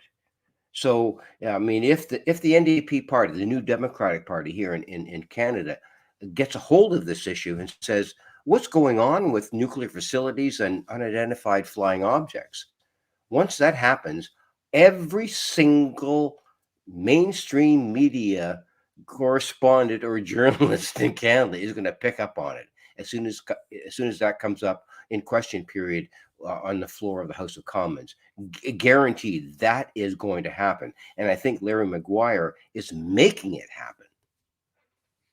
I'm curious to know if Larry Maguire, after opening this little can of worms here, is going to release what he has learned. I think that it's, if this gains momentum, Larry Maguire, he may not spill who he's talked to on this, but we're going to need to know what he's learned a little bit about this subject. Well, Who has he talked to? Has he talked to Mellon? Has he talked to Elizondo? We know that there's a potential that maybe he talked to Hal Puthoff, even though the MP names haven't been released to me yet. All right. Well, We need to yeah, figure this out. okay. Yeah, okay. Hang on a second here. Let's step back. Harry Reid. You know that name. Yes. Okay. The senator who provided $2 million of funding money to investigate UFOs. He and Inouye and another senator whose name I can't remember at the time, right now, provided $2 million for the UN, for the Pentagon to investigate UFOs. He was interested in this, so much so that he commandeered that much money to begin an investigation about UFOs within the Pentagon. And it succeeded. And Luis Elizondo was part of that. Okay. So the parallel here is Senator Harry Reid in the United States begins an investigation about UFOs over nuclear installations and shutting down nuclear missiles. Okay. So parallel that on this side of the Canadian border with what Larry McGuire is doing. He's doing exactly the same thing. I see the two, you know, paralleling one another. So we could have a situation where Senator Harry Reid, who recently passed away, is being succeeded on the Canadian side with doing exactly the same thing in demanding questions, demanding information within the Canadian community, the Natural Resources Committee that he's chairing, vice chair. The same thing. So we could land up with a very, very similar situation as what happened in the Select Committee on Intelligence in the U.S. Senate. So what's happening here is another converging line of evidence is happening here in Canada. So what comes next? As you stated earlier, the Canadian media needs to pick up on this. And someone like Daniel Otis could perform exactly the same kind of function that Ralph Blumenthal, Leslie Kean, and Helena Cooper did with their exposure in 2017 of this issue. And Daniel Otis could very well, through CTV, do exactly the same thing up here in Canada. And he is a very pivotal point of contact within this whole resolution of this issue here in Canada. And I'm hoping that Daniel can push this thing forward through your work and through the contacts that you've made, and with the support of Luis Elizondo, realizing what's going on up here, that we can do the same thing in a parallel kind of way up here in Canada. The question is are so dedicatedly similar. Go ahead. Right. Victor, the question I have for you, though, is this. Down in the U.S., legacy politicians like Harry Reid still have a lot of pull within the party and within governmental affairs, even though they may be retired from electoral office. Outside of a minor few in Canada, do we have that happening here where, let's say, previous to the next election, let's say the next election is in 2 years in Canada, and in a minority government, it can happen at any time. Right. All right. If an election is called and Larry McGuire decides after 20 plus years that he's not going to run anymore, he's tired, he wants to retire, spend some time with his family, how do we, or how does he continue that UAP legacy if he's out of office? Well, oh boy, how long is a piece of string? You just don't know. A good question. I think, in response to that issue, once someone like Larry McGuire, for whatever reason, grabs onto this issue, and I think we have to look. Let's just spend a moment on the issue or the idea of why Larry McGuire has grabbed onto this issue. What is his modus operandi of doing it? Is it political? Is it his interest in UFOs? Is it someone in his family that's talked to him about UFOs? Does he visit Spaced Out Radio to find out more? Why is it? Oh, he's listened. I know he's listened. That's right. So he's there. He's grabbed onto the information, and once anybody that I know, politician, journalist, once they grab onto the gravity and the authoritative gravitas of this issue, once they grab onto it, they don't let it go, David. They don't let it go. And I think where Larry McGuire might be right now is pushing this forward. I mean, I don't know how old the guy is. He's in his mid 70s, whatever. He's an activist. He's going to push this thing forward like nobody's business. If he's less than that, he's going to relegate it to someone who he feels may continue his legacy. But he has no alternative right now because he has raised it, and he's raising it for a reason. He knows something is going on. And once you know this UAP, UFO, ET issue is going on, you don't let it go. You do not let it go. And that's why Hal Puthoff is doing this. That's why John Podesta is going through this. That's why Leslie Kean is going through this. This is why Jacques Vallée is going through this. They do not let this issue go. And if Larry McGuire can do that, not let it go, and either push it forward himself or relegate it to someone who he can entrust with the issue, we may have some substantive movement on this eventually within the UFO research community. And I think it's up to people like you and I to push him to do that.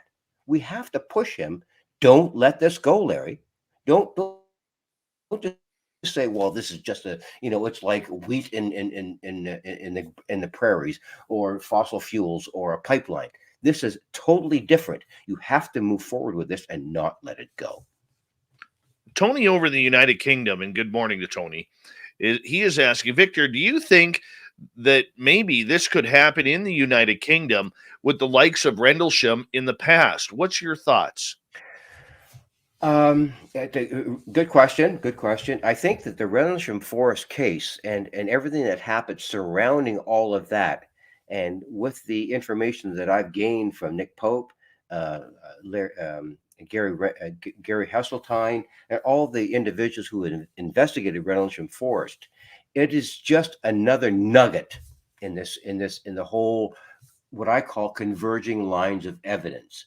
So we've got something that happened in Rendlesham Forest and within the nuclear installation there, where we had UAP, UFOs, interdicting or investigating or looking at or influencing nuclear installations. It's all part of a large area surrounding the fact that we are in fact dealing with an extraterrestrial intelligence that are vitally interested, underline that, vitally interested in our nuclear capacity, our nuclear capabilities. And when they interdict with this, or when they influence our nuclear capacity, as Captain Salas has already said, they are demonstrating to us that our nuclear weaponry will not be viable in the cosmos. So what they're doing is they're saying we will shut down any kind of nuclear incursions, any kind of nuclear activity with respect to weaponry. And as soon as you attempt to use those weaponries, we are going to disable those things. And they've demonstrated that in Malmstrom Air Force Base and multiple other kinds of nuclear installations. So what we're dealing with is an extraterrestrial presence who have said to us, fine, dick around with your nuclear weapons, but when you attempt to leave your planet with those weapons into the cosmos, you will be quarantined. You will not be able to move outside of your own limited kind of sphere. So you will not be able to bring those weapons into space, and we will quarantine you and not allow you to use them. That's their message. So bring it back to what Larry McGuire is investigating. It's the same thing. we will not be able to use nuclear weaponry into the cosmos once we begin to become a spacefaring civilization. We will not be allowed to do it. And they will quarantine it. They won't allow us to do it because we're just so Neanderthal about all of this that we have to assert our dominancy by using weaponry to gain dominance over people that are so far advanced of us. So we're really in a predicament here, David. We're really in a very, very serious predicament that brings us back to the point of why does Larry Maguire want to raise this issue? I would love to spend 3 minutes in this man's mind to find out why he's raising this issue. I would love to know that. It all comes back to these converging lines of evidence as to why the extraterrestrial presence is dominating the nuclear issue with respect to the planet Earth. It's a very convoluted and very complex issue, but I need to know why he's doing this as a Canadian MP. This perplexes me to no end. Well, I know there are 6 or 8 members of Canadian universities who are part of the Scientific Coalition of UAP Studies. They take this like Paul Kingsbury, who I read a statement from earlier on in the show. And I know that they take this subject and they want this subject pushed forward in Canada because it is absolutely naive of any politician or person of the Great White North to be thinking that this is an American problem. It's not an American problem. It's an American mystery that also happens to affect about 7.8 billion people on this planet. Exactly. Yep. And you're right. The idea that, hey, Mr. Maguire may have, like I said, may have won the opening face-off, but I also think that it's up to those members of the SCU that are Canadian to not be silent on this.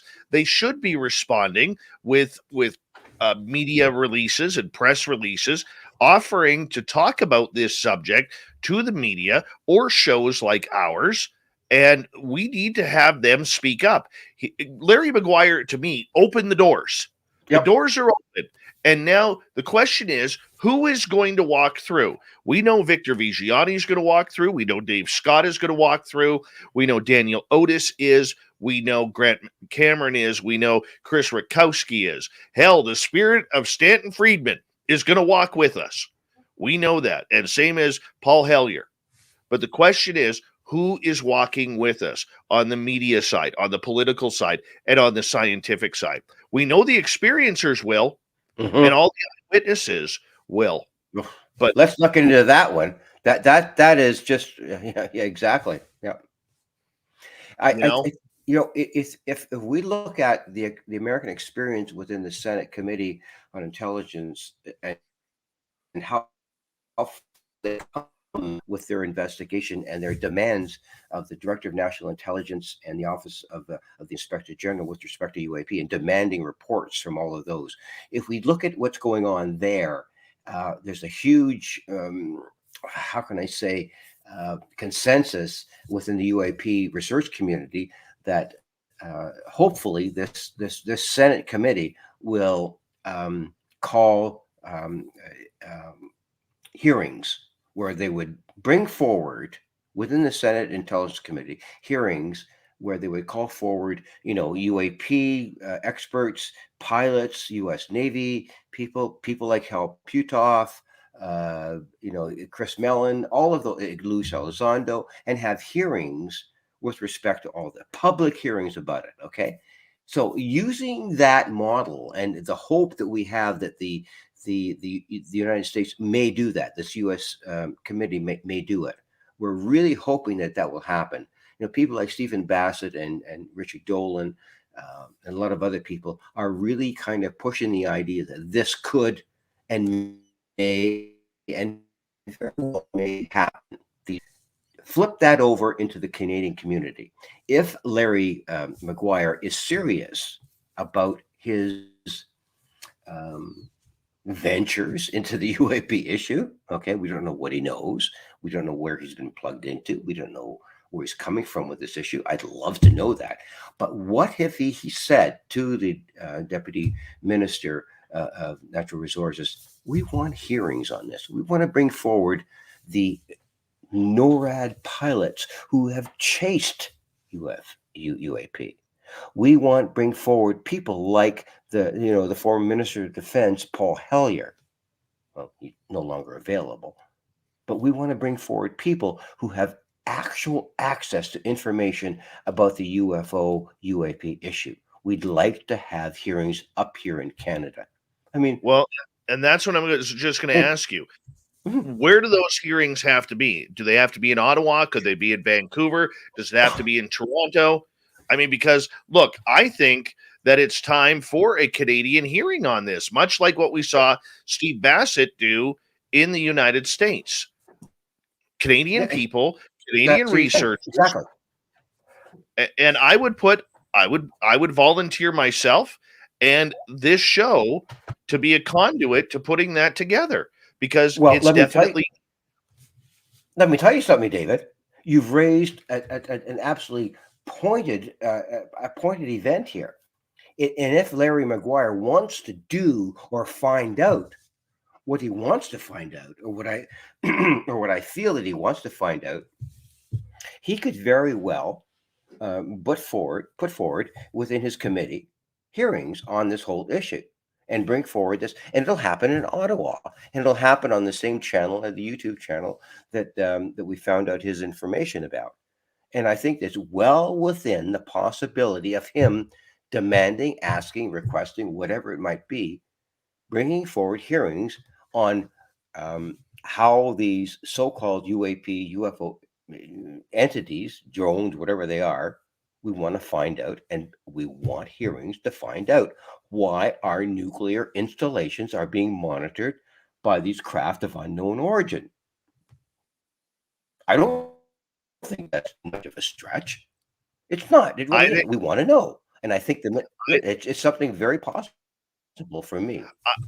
I think if we got the Scientific Coalition of UAP Studies, the Canadian scientists that are on that board, I think if we got all 6 of them together politically, this would be one hell of a good conference to put on in Ottawa to show that this needs to be brought forward. And Victor, maybe we're talking aloud here, but maybe this is something we need to put together. Put our brains together. And David, you are well within the realm of possibility, only because of what you've brought forward this evening over the past 2 hours. There is no limit to the possibility that what you are suggesting is that Canadian hearings about this, because it's inside of this committee, is totally and completely possible. So Larry Maguire can say, okay, fine, thank you very much for your information. I want hearings. I want to get Navy. I want to get NORAD. I want to get Canadian Air Force. I want to get the news media. I want to get Dave Scott. I want to get Victor Viggiani. I want to get Grant Cameron. I want to get them up in front of hearings to suggest that we may be engaged by off-world civilizations. What's the possibility of that? I think is very, very strong because of what Larry Maguire has done, and he is the Larry Reid. The Senator Reid about this. He really is. He's the fulcrum here, and I think we have to depend on him to move this thing forward. And I think what you're doing, David, is so pivotal. So and with Daniel Otis is so pivotal in bringing those kinds of things to fruition, not just sort of reporting on it and ragging the buck as sometimes Canadians do, but to make sure that we move this whole issue forward in a relevant, coherent, professional, and political way, so that Canadians understand what's really going on here. Victor Viggiani, thank you so much for coming on Spaced Out Radio on short notice to talk about this highly, highly charged story breaking in Canada about UAPs. We really appreciate Zland Communications, your support, and we got to give a big shout out to Daniel Otis, freelance journalist, writer for Vice Magazine, for breaking this story earlier on today, and we've kind of carried it over here. Victor, you're one of the good ones out there. Thank you so much. Great to be with you, Zland David. Communications. Absolutely. We'll probably have you back on for an update on this. Coming up next, hour 3, Swamp Dweller's back, and we got the fedora-wearing John Hudson with the UFO Report. Hour 3 is next on Spaced Out Radio.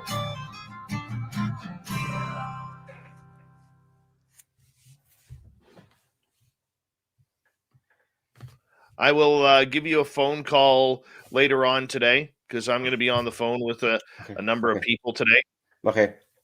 And Yeah, just keep me updated. That's fine. yeah. So I do have some other stuff I got to share with you. Yeah, I've got the press release ready. All basically is just a recount of the video, and I've included the statement that you sent to me by the guy from Simon Fraser. So I'm going to put that out, and I'll do it updated as you see fit. So keep me involved. Yeah, and anything you want to use from this show in your article, go ahead. Perfect. Oh, love you, bud. Love you lots. Yep. Okay. This show will be archived probably in about an hour and a half. Okay. All right. Talk to you soon. Okay. Take care. See you, Vic. Victor Viggiani, everybody. We love him around here. Love him. He's a good man. Good man. And, if he's so on top of what's happening in the Canadian world. And once again, we got to give a big shout out to Victor Viggiani from Zland Communications for hanging on out with us and coming in on short notice, like literally 40 minutes before the show. We decided to flip the guests and do this show. And thank you to my team from Dirty Filth and Kat and Vincent for getting the show ready for tonight on quick notice. Sometimes when you're in the hot seat like I am, you got to be able to change on the fly. And I know I use a lot of hockey cliches around here, but we changed on the fly tonight, and it worked beautifully. It worked beautifully, and very, very good story. Very good story. Oh, Nicole Sakic. I got to show this. I got to show what Nicole Sakic just sent me. This is amazing. I love it. I love it. Look at this. Larry McGuire. Where are the UAP reports? John, what is a UAP? Molly. Shit. Oh. Man. That is awesome, Nicole Sakic. Awesome.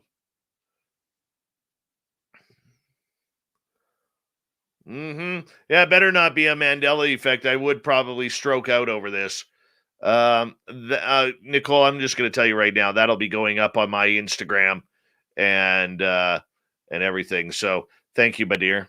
Appreciate that.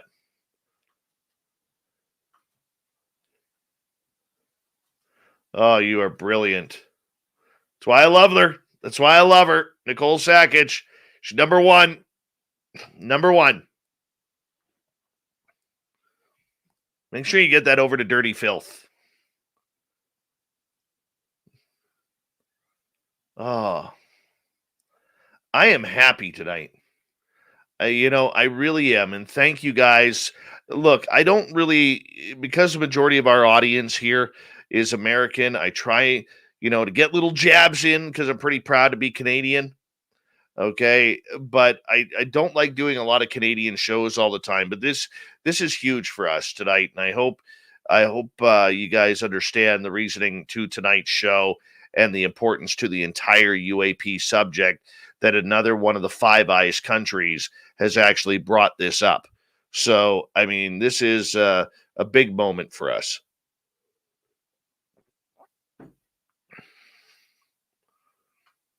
And it's a big win for the community, too.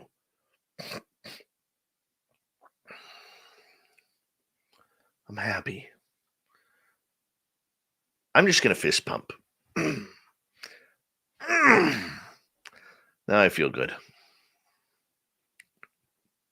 Oh, yes. Yes.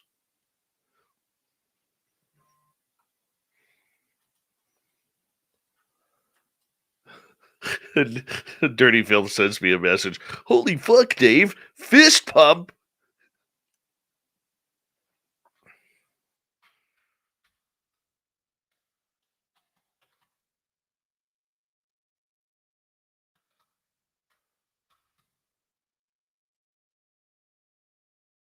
Oh, yeah. Thank you so much to Smithy, Donna, Allison, Gary, Todd, Ed, Thomas, Obi, Abe, Jeffrey, Lori, and Snakes for the amazing super chats tonight. Really do appreciate the love and support that you guys have given us tonight and every night that you do. Really much appreciate the love.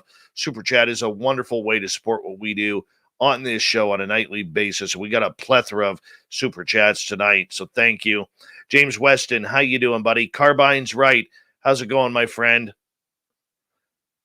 Mr. Eon, the voice of the gods. If you've never heard Mr. Eon's voice, you're missing out. Oh, stunning. I can honestly say I have a crush on Mr. Eon's voice. I do. I have a crush on it. Alien Critter, what's going on?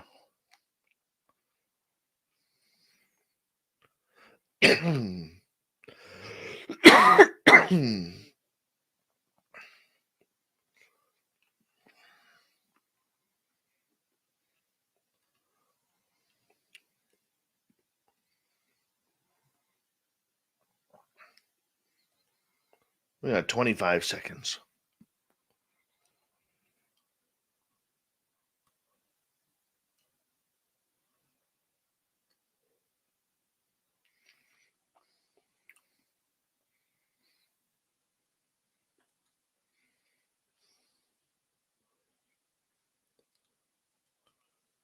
Here we go.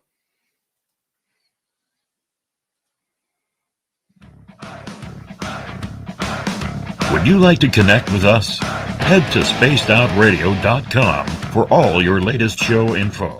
Now, back to Dave Scott and SOR. Third and final hour of Spaced Out Radio is now underway.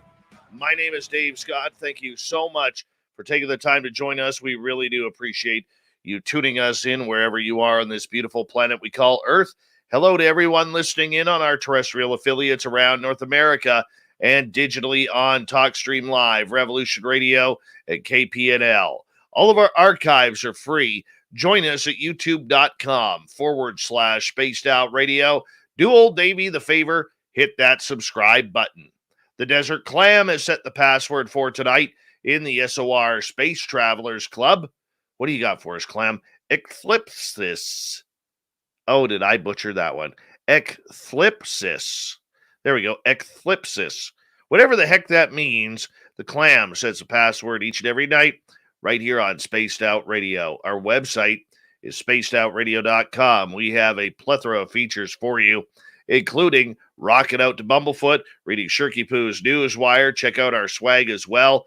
Follow us on Twitter at Spaced Out Radio, Instagram, Spaced Out Radio Show, and on TikTok at Spaced Out Radio.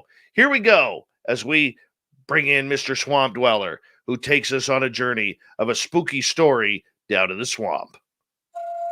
Hi, Spaced Out Radio listeners. This is Swamp Dweller. It's time for your nightly dose of spookiness on the show. If you have an interesting encounter or a spooky story that you would like to share, be sure to submit them in at swampdweller.net. You can also find our YouTube channel at youtube.com/swampdwellerreads. Now, let's chill out, relax, and together, let's enter the swamp.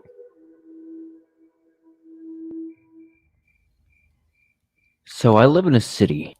And one night I was with a girl. We are both middle-aged in our late 30s or early 40s at the time.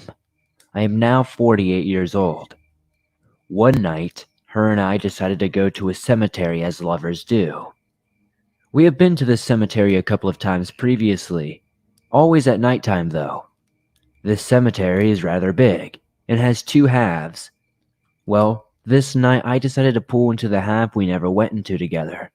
I have been to this half plenty of times. I used to carry my flat-bottom boat to the pond that butts up to the cemetery to fish. So, this night we pulled in and exit the car. The weather was rather nice. It was a nice summer night, good conditions, stars in full bloom. We are standing at the hood of the car. We had not been out there for more than 5 minutes if I had to guess. Now, it is pitch dark outside, and there is no noise at all. No bugs. No cars in the distance. It was total silence. Just her and I. It It was the only sound that we could discern. As we were standing there, I was getting ready to embrace her, and out of nowhere, we hear this deep growl. Now, I know how a dog's growl sounds, and this definitely was not a dog or a coyote. There is not much wildlife in this part of the city anyhow. This growl was in my face. It was not below my belt as if it were a dog or something. I stand 6 feet tall, and this growl was face level, and it penetrated through my chest. It was very vocal and strong. It was like a warning. I felt the growl go through my upper body. Without hesitation, we both immediately jumped in the car, and yes, I immediately hit the car lights as I was jumping in. I had to see what it was, because I just knew it was not anything of normalcy.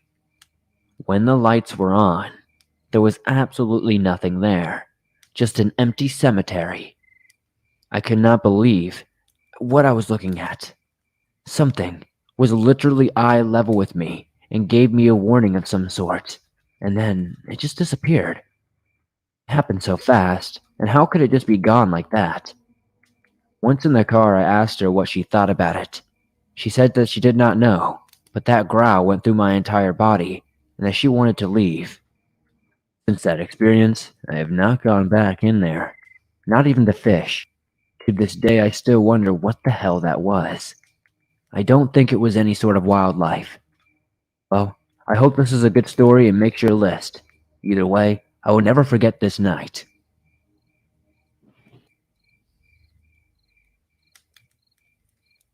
I have had a couple of strange things happen to me in my lifetime.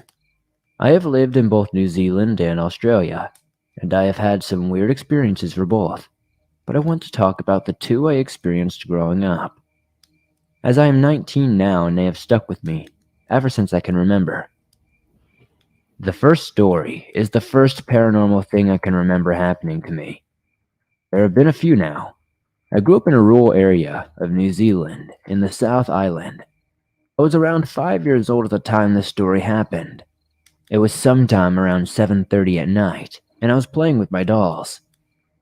As I sat there playing, I began to get that cold and uneasy feeling that often settles over you when you are being watched. Being a small child, I did not know exactly what to do, so I froze, my hands clenched around the dolls tightly. It felt like forever, as I sat there, waiting for the feeling to dissipate. But it didn't. It continued, until eventually from my closet, I heard the soft voice of a man say, "Hello?" I was immediately filled with fear. I muttered a quiet, "Hello?" back before I bolted to my parents crying hysterically, telling them what I had heard. They did not take my story too seriously, as I was so small. They chalked it up to a hyperactive imagination, and since it was past my bedtime, they thought maybe I was just sleep deprived. The other story comes from when I was 7 years old. This happened to me and multiple other people, but it still left me very jittery. This story happened at my primary school. Now, some important background information about my school. It was in a place in New Zealand called Tua Marina and was situated below a cemetery on a hill, the site of which memorializes the event which took place in the area where at least 4 Maori people were killed in 1843 by British colonizers over a land dispute. That, and it is also a commemorative site for locals killed in the Boer War. It is a delightful spot for a primary school, I am aware. I was going into the bathroom during my lunch break when I stumbled across the older sister of one of my friends surrounded by her friends crying hysterically. The girls looked at me and were worried. They thought that I might tell the teacher. I cannot remember why exactly, so they asked me if I would keep a secret. And so the sister began to describe what had happened. She had been playing hide and seek with her friends in the wooded area of my school, the area closest to the cemetery on the hill. She had been hiding when she saw the shadow of a man on one of the trees opposite of her. When she turned to run, it began to whisper her name repeatedly, so she ran and found her friend who was the seeker, and when they went to see it again, the shadow was gone. Wow. Thank you so much to Mr. Swamp Dweller. for another amazing story that we are talking with. Of course, you can always check out more of Swamp Dweller's shows here at YouTube. Go to youtube.com/Swamp Dweller Reads, and he'll bring you right to it. Oh, yes, it is time once again where we stick with UFOs tonight. The fedora wearing John Hudson makes his triumphant return once again.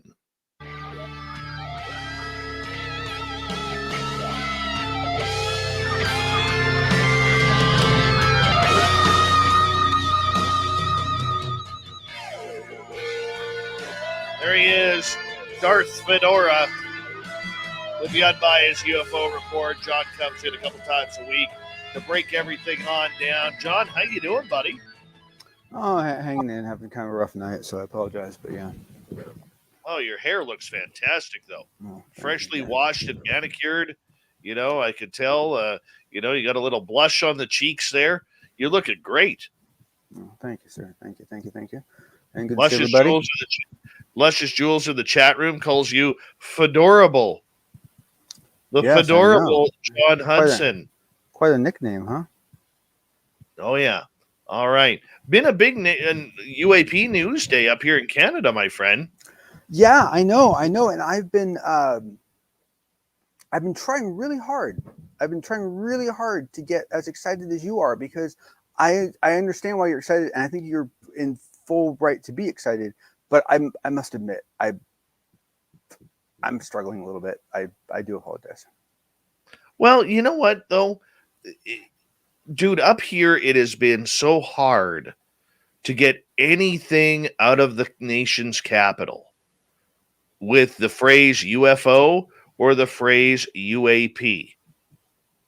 And to finally have it happen, and to know that 2 years of hard work for me, and I'm sounding selfish here, but there were other people involved like Daniel Otis, but for me, 2 years investment into this story to finally come out, it's awesome. So you may have done this before, so you may not want to do it again, but I would ask a favor. Would you mind just like giving me like a 30-second recap of exactly what went on over the last 2 years that you believe led up to this? Sure. That you were involved in, Yeah, I have no problem with that. 2 years ago, I was contacted by someone in Ottawa who was listening to the show, and they had an interest in UAPs and if I knew anything about Canada's role in this. And we started talking. We built a trust with each other. And over time, I was able to ask questions. I never will give up the source, ever, but it all culminated today when Member of Parliament Larry Maguire from Manitoba sat in front of the National Committee of Natural Resources and basically asked a UAP question, saying that he has heard of 3 reports of UAPs or drones hovering over nuclear energy facilities here in Canada, because we don't have nuclear weapons here. We don't. We're nuclear weapon free. All right. I know you guys got like 6,000 missiles, can destroy the earth 28 times over, but up here we just don't need them because you got enough down there. We'll let you waste your money on them. If that helps you sleep at night, you go right ahead, Dave. It totally does. Totally does. But the idea was, over time, we have talked, we've exchanged information. And about 8 months ago, as I was searching for somebody to help me with this story, I got in touch with Daniel Otis. And part of that trade with Daniel and I helping each other out was that I would introduce him to my sources in Ottawa. And Daniel posted a video today of Larry Maguire asking about the UAPs and wanting a report on it, which is huge. And then I followed up because I talked to my sources right after with my excitement that I was having, and we were having a good laugh and everything along those lines. And I said, don't forget to scratch my hand too. And my sources told me today that, the SCU board or SCU members from Canada, along with Hal Puthoff, have met with members of Parliament in Ottawa via Zoom meeting just a few weeks ago, including Puthoff. including Hal Puthoff. Wow. So Huh. my excitement is when a story finally comes together. This is the excitement of journalism. This is when it's all worth it. This moment right now.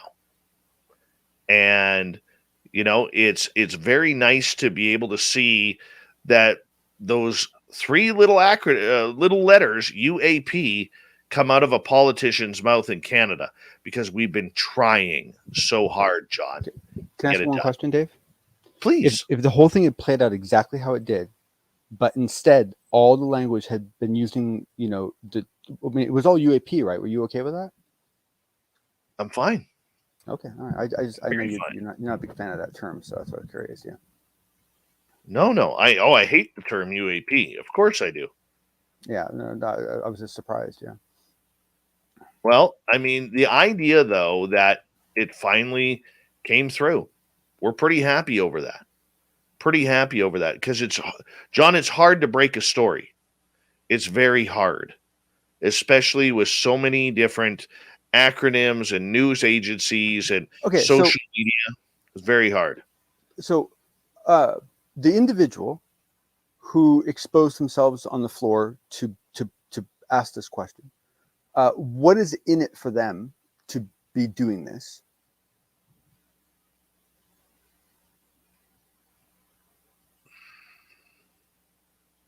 Curiosity.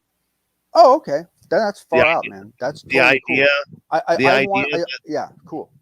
The idea that they want to know if this is happening in Canadian airspace. Why are we so secretive about it? What are we not seeing? What are we not reporting? Canada, as I stated with Victor, and Victor agreed, has a very long history, John, where people still take the government at their word. Okay. I mean, we haven't graduated up to, hating government. We're almost there. Trust me, we're almost there. You're working on it, man. Yeah. We are working hard on that. Okay. We are, and we can thank the current prime minister for that over a number of years of, I'm not going to get into that. But nonetheless, the fact that it was actually brought up is impressive. So if you could paint for me, like, like what would you consider to be, like, you just maybe like two likely, reasonably likely outcomes of this, and maybe comment on which one you'd like to see more. Sure. My likely, as my prediction earlier, if everybody here who's listening to this show reads the newspapers or that watches the television news mainstream in Canada, this story will not make the news. Our media up here is too concentrating on what's happening in the Ukraine. Oh, wow. What is happening around the world. Well, and within your own politics, right? I mean, within our own politics, that's calmed down now. But if it's not COVID, or if it's not Ukraine right now, and if it's not something to do with wokeism, it will not make the air. And I would be surprised if any major newspaper actually jumps on how big this story is. That is how ignorant our media has become at proper journalism. And I'm not just saying this because it's UFO, and I'm a UFO wingnut, and so are all of our listeners. Well, the majority of them. Okay, I'm saying this as a national interest story, that the topic of UFOs has actually come up in Canadian Parliament. That is massive.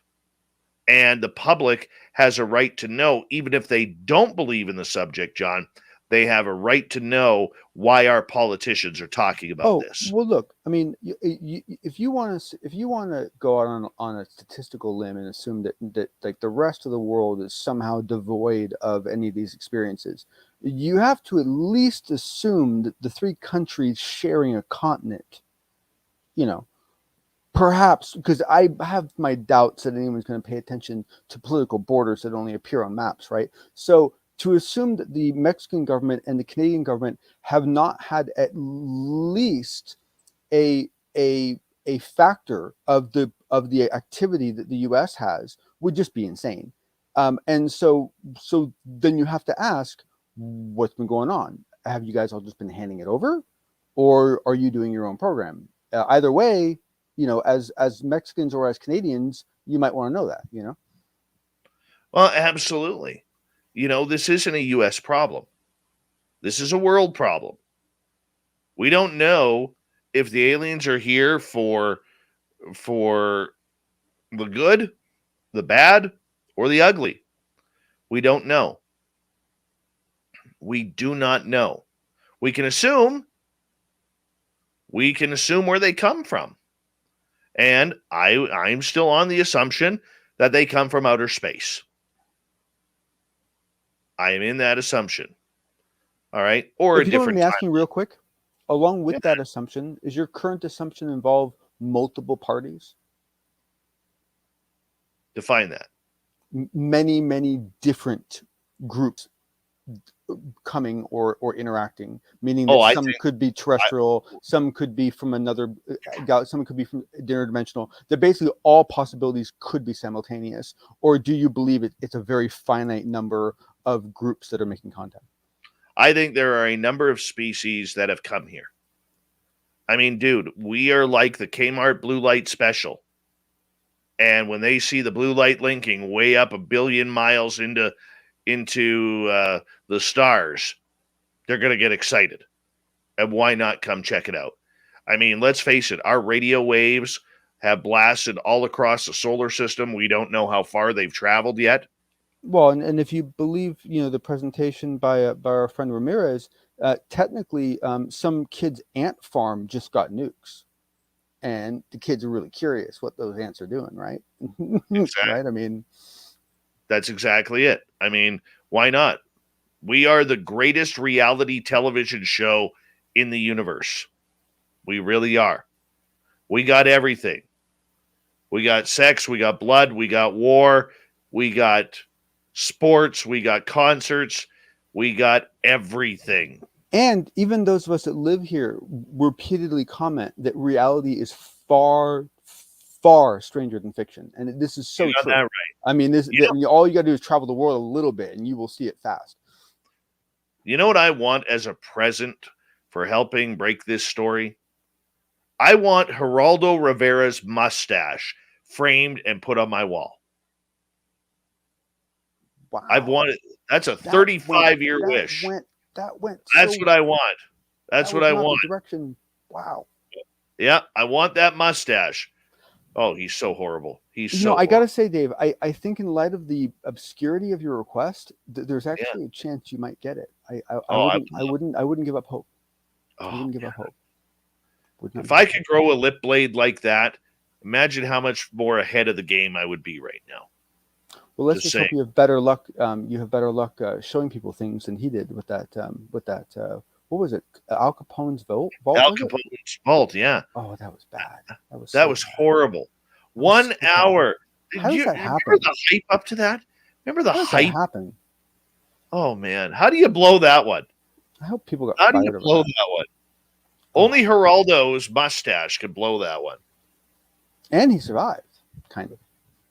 Barely. So well, let me take control here because please. We only have about 25 seconds. Yes, we are going to continue with the unbiased UFO report, and we're going to continue with what happened today out of Canada and Ottawa, the capital, where MP Larry Maguire talked about UAPs for the first time in a public setting. And we're also going to get into some changes with UAPX and other stuff, maybe some Gary Nolan news as well, because we all know that the fedora wearing John Hudson, has a science crush on Dr. Gary Nolan. It's true. It's very true. I'm just jealous of Gary Nolan after he took a picture with Katy Perry. Oh, Katy. Katy, please listen to this show. Spaced Out Radio continues right after this.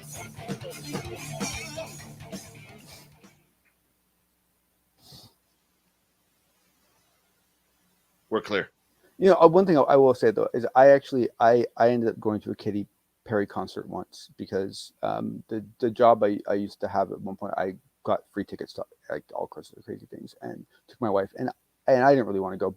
I mean, I liked her, but I'm always worried about live performances, and she was actually really good. I was surprised. I would totally go to a Katy Perry concert. It was good. I have such a crush on her. You know what the best part was? You know that Lego movie, and they had that earworm song, "Everything Is Awesome."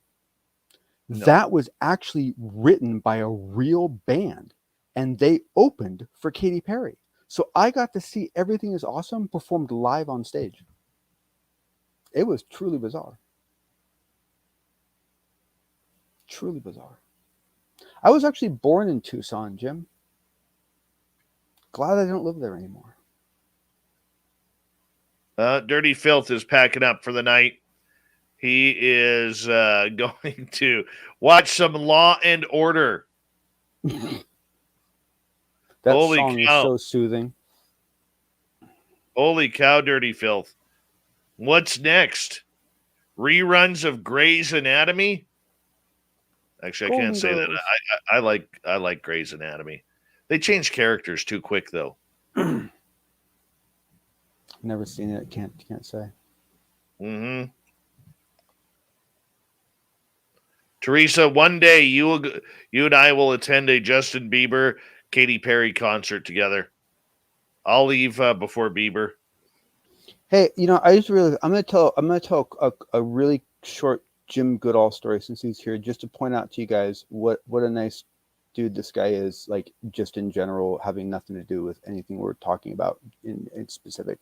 I actually met Jim coincidentally on Quora of all places because of a SR-71 thread that I think I commented in, and we ended up just quick chat, and like turns out we grew up in the same town, and so I said like, hey, next time you're out, we should grab lunch, and we can just roam around and show each other the different haunts we had, because we had a lot of his memories are places I also went to as a kid, and just he reached out to me, so gave me his phone number. I haven't had a chance to talk to him yet because it's the whole virus happened and everything, but we just wanted to point out that this had nothing to do with UFOs, had nothing, the garage, you guys didn't have to be there. You didn't have to be there. He was still like the nicest, friendliest, outward, like just cool human that you can imagine. So Jim Goodall is truly one of the best people I have ever met in this field. Good. And, I cannot say enough good things about him. And he is I know it's politically incorrect to say this today, but he's a real man's man. He is a stand-up character. He's from the Wild West, and he is somebody who lived that way for a long time, and he lives by the law. And oh, look, we've embarrassed Jim so much he's running away. I know. I just think that Jim Goodall is a fantastic human being, and goddamn, what an honor to be able to not only interview him but call him a friend. And yeah. I just yep. No, it's so true, because what you find is that there are people in this field that you'll get along really well with because you have a shared interest, and they're really cool people as long as you share that interest.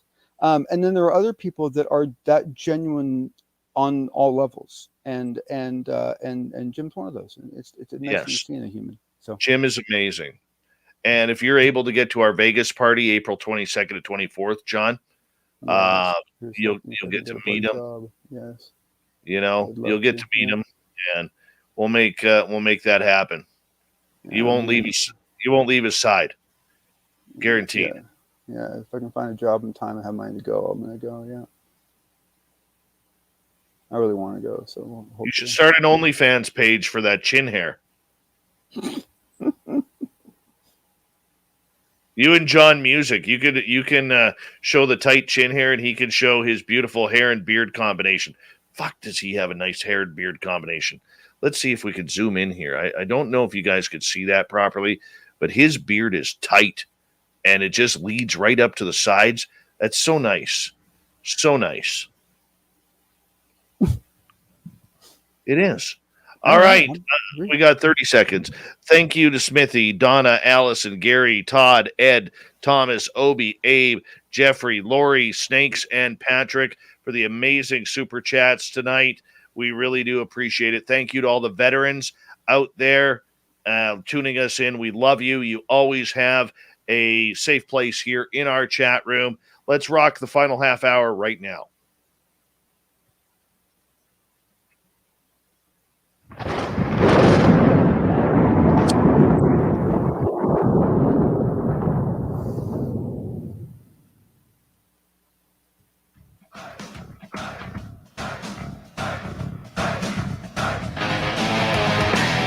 We rounded third. We're heading for home tonight on Spaced Out Radio. My name is Dave Scott. Appreciate you tuning us on in. Want to remind you that if you've missed portions of this show or others, do us a favor, check out our free archives at youtube.com/Spaced Out Radio. Do old Davey the favor. Hit that subscribe button. Our website is spacedoutradio.com. We have a plethora of features for you. Rock out to Bumblefoot, read Shirky Poo's Newswire.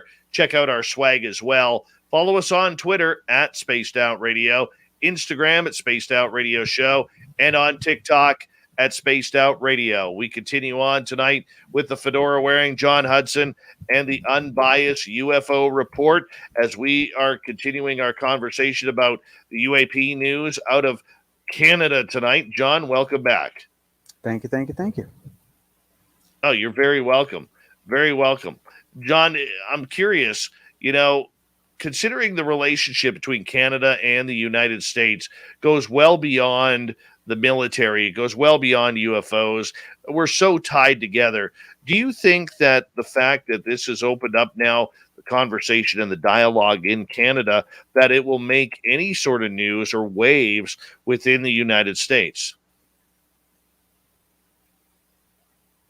I don't think it'll make any public waves. I think what you will get is you will get a whole rash of people in the U.S. Calling up, texting and messaging their friends over in Canada and going, now you get to deal with it. I guarantee there's a ton of that going on. Because you're right. I mean, there's so much. I mean, people don't realize how much cross-pollination there is. I do not believe that there are, let me think about this before I say this. With the exception of like wholly owned countries like Quebec, I don't think there are any other countries around that are adjacent to each other that are as close and intertwined as the U.S. and Canada is. I mean, you look at the way NORAD has been created. You look at, I mean, just look at signals intelligence. Forget everything else. Just look at signals intelligence. Just look at that group, right, or those groups. Man, the camaraderie and the respect is outstanding. I mean, just outstanding. And this happens at so many levels, at so many different places. And honestly, you would have a tremendous amount of trouble separating the two of us if you tried. Very true. Very true. And I think, you know what, in messaging with Lou Elizondo today and how proud he was that Larry Maguire came out, as well as talking to Paul Kingsbury today from the board of the SCU, where he was saying he was absolutely, as a Canadian, very pleased with Larry Maguire talking about the UAP subject and finally making it public. I think this is opens doing up a respectable. Sorry, go ahead. No, please. No, please. I was just finishing. I was going to say, and doing just a really nice. I don't know. This may sound silly to people, but I really crave and I so enjoy hearing the UAP topic discussed in the plain banana or public tones of any kind of government language, right? I mean, like you want it like at that boring level almost, right? And that's exactly what he gave us. He gave us just at the rubber, just boom, what's going on? This is why it's important. Do something about it, right? And it was nice. It was good and clean. All right, let's move on here because there are a couple other big stories that have happened. Number one, out of UAPX, former Spaced Out Sundays host Michael W. Hall, aka the Paranormal Lawyer, a nickname that I gave him, has been fired from UAPX. And this comes as a shock to many of us within the community because Michael W. Hall is such a likable guy and he is very knowledgeable. He's very smart. He has allowed numerous people within the community to free legal advice. He's our lawyer here. I do have to disclose that. He is our continuing to be our lawyer here. And for it Spaced is Out Radio. it was made clear that they actually terminated him personally. They did not terminate the role. They removed him from their board. Okay. All right. Okay. Now the story that I heard about this, and I'll thank Thomas Fessler and Disclosure Tonight because that's where I found out about it. They were saying that allegedly Michael W. Hall had potentially broken his NDA. As a lawyer, I don't see that happening. And knowing Michael personally, I don't see that happening. But then again, I wasn't there. I don't know. It'd be so bizarrely out of character but anyway, yeah. I mean, if anybody knows the law, it's a lawyer. And Michael's been a practicing lawyer for 40 plus years. I'm pretty sure he's going to know what he can and cannot say. And he's one of those humans that was born a lawyer. Like he didn't have a choice. He was going to become a lawyer, whether he liked it or not. He actually went to college for broadcast journalism. I don't doubt it. I'm sure he tried very hard not to be a lawyer. He did. But the fact that, what's going to be interesting here is, Gary Voorhees has got rid of some very, very stalwart people recently. And there seems to be, and I'm not trying to make drama here, but if you lose, look, there's always turnover. When it comes to volunteers, there's always turnover. Okay. And everybody's a volunteer on that right now. But I mean, the idea behind it is, there's a lot of big public, how can we put it? Names from Dave Altman. Yeah. But here's the thing, Dave, like one of the things that you learn doing startups is that you're really tempted to focus on grabbing major league players. And what you quickly learn is that a team that works well together is more important and more valuable than a star player that not only doesn't coalesce with the group, but their existence disrupts the group, right? And so I've been in situations where we've had to offshoot or even I've been in that situation where it just it happens, right? I mean, it just happens where things don't click, and a lot of times it's more about personality and culture than it is about skill sets. Well, I mean, the idea that they're allegedly so close to releasing their information and their documentary, it just amazes me that at this critical juncture in time that they would make another change.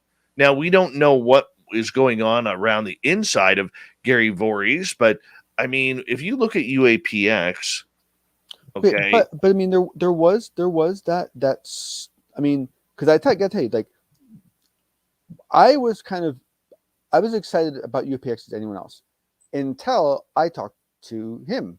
And when I was on his show and when he was doing Sunday Night with Hugo, and he brought up the fact that they had actually gotten results from whale calls, I was absolutely stunned, like stunned that he was able to tell me that, and he was able to say it on the air. I was stunned, and all I did was just trust. He's a lawyer. He must know what he's doing. He obviously knows what he's doing. He's not going to say it if he can't say it. He can say it. But I was thinking to myself, how did he say that? How could you tell people that? And the thing is that, you know, we don't know if there were other, you know, other instances like that, but I doubt it, because, you know, I mean, lawyers are lawyers by nature, and so to me it seems more likely that it was just, just a lack of team, of team building. Well, you know what? Like I said, I mean, there are a number of people who I have, kind of moved on regarding this. You know, it started with apparently there was a confrontation between Gary Voorhees and agent and producer Dave Altman. Whatever happened there, happened. No. If they get rid of a few more people, they can get a whole nother team. We could do like a Megadeth from like a Metallica thing. That'd be fun. Ooh, that would be very interesting. Wouldn't that be cool? That would be very interesting. Be awesome. Yeah. Oh, yeah, dude, Altman as Mustaine, totally. Oh, Dave Altman is totally see that. Totally Dave Mustaine. Totally He's totally Dave Mustaine. Oh my goodness! All right, finally tonight, Gary Nolan has been doing a lot of Twitter lives recently. Yeah, and this one just, I mean, honestly, I don't know how many he's done, and this one caught me off guard. It was only because a kind friend of mine reached out to me on Saturday and with a link and said, "Hey, this is happening right now." And so luckily I happened to be around. I missed a large portion of it, but I was able to jump into it, and I was shocked. I mean, Gary Nolan comes off as being very, comfortable in his own skin and easy to talk to in his interviews and so forth. But, you never know how people are going to be in a forum where, where questions aren't screened, and it was cool. It was really cool. It was very honest. It was very just down to earth. And, there was some really, what I found very interesting questions that we actually got answers from. I mean, I don't know if you've had Bruce Fenton on the show, but Bruce has been a friend of mine for a long time and really good researcher. I mean, he came up with a really good question. He basically asked, if people who, were having, these contact experiences and who had this kind of, this kind of data, was there any, any correlation between that and people being on the spectrum, right? And because basically, because the thing is that one of the most bizarre things that Gary Nolan discovered is that couples tend to have this, which means there's selection for it, which means that we can sense it in each other in some sort of way, which is really weird, right? And so I mean, this stuff just gets, I mean, what Gary Nolan's doing, it's really amazing work. I mean, he's just a brilliant guy and he's doing some amazing stuff. Why do you think he's decided recently to step into the open public about this, John? Because for so long he was quite quiet. He liked being on the outside looking in, and it seems like recently he's really delved deep into public ufology. Well, I think that ultimately he, that whole DNA thing he went through with that little baby alien thing, I think that got him hooked. I think it did. I think he really enjoyed it, and I think he enjoyed working with the community more than he expected to. And I think that, you know, to a certain degree, you know, it's kind of hard to put a finger on exactly how much money that boy has made in some of his ventures.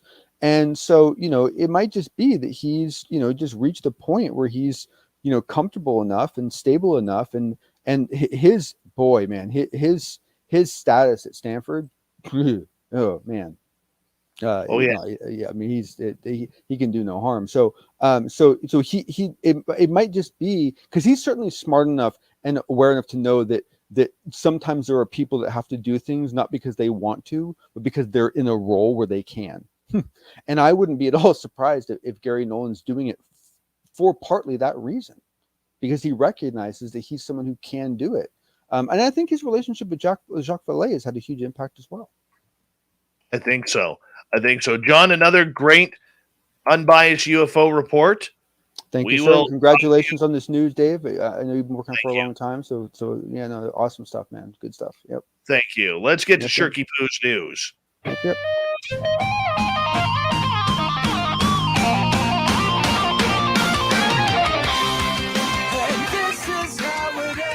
All right. Let's get to it. Shirky Poo's news. The Felicity Ace, the cargo ship carrying cars and SUVs for brands like Audi, Porsche, Bentley, and Lamborghini, has now sunk after catching fire back on February 16th and its crew abandoning ship. The large burned-out ship was being towed back to a safe port when it sank yesterday. Yep, apparently there is now a $400,000 Lamborghini Aventador down at the bottom of the ocean, and there are fewer than 800 that are built every year, so now there's 799. However, imagine what that numbered car will cost when they salvage it. Oh yeah, that's the one you want to go to the Barrett auction and get. By the way, the estimate for all of the vehicles that were lost in that, about 4,000 of them, about $335 million. Volkswagen has said the damage will be covered by insurance. Have you ever seen a Tasmanian tiger? Unless you're about 100 years old, there's a good chance that you haven't, because allegedly this animal has been extinct since 1936. Still, there is the occasional Australian that claims to have seen the long-dead creature prowling the wilds. Well, the future may actually see them again. The Thylacine Integrated Genetic Restoration Research Lab at the University of Melbourne is planning to pull a biblical stunt. Researchers from the lab intend to resurrect the Tasmanian tiger. Their plan may just be possible for two reasons. The first is a generous $3.6 million philanthropic donation the university got that allowed them to set up the lab.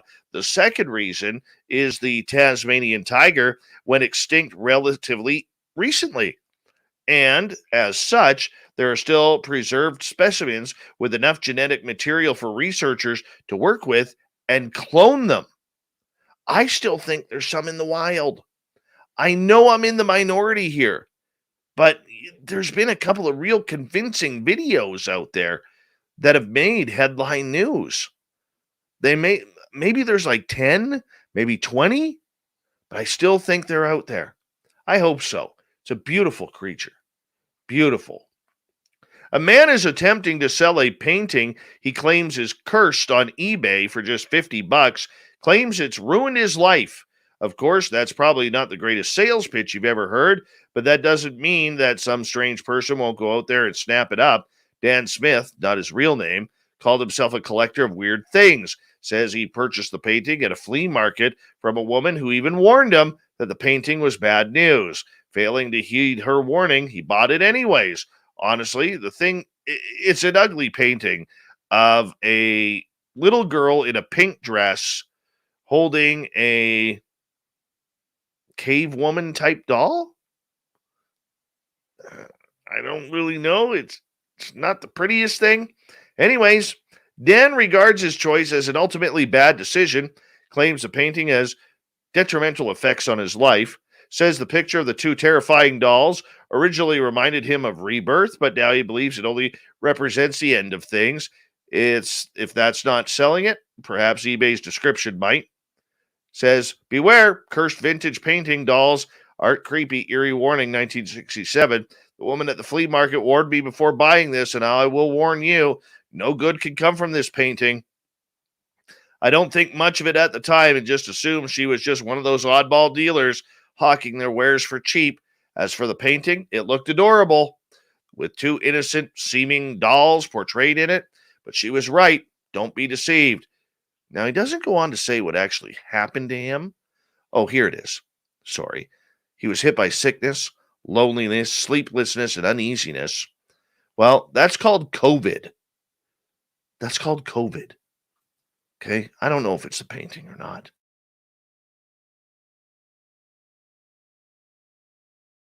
This guy's got to musk up a bit. Put up some new cologne. Go outside. Take your mask off.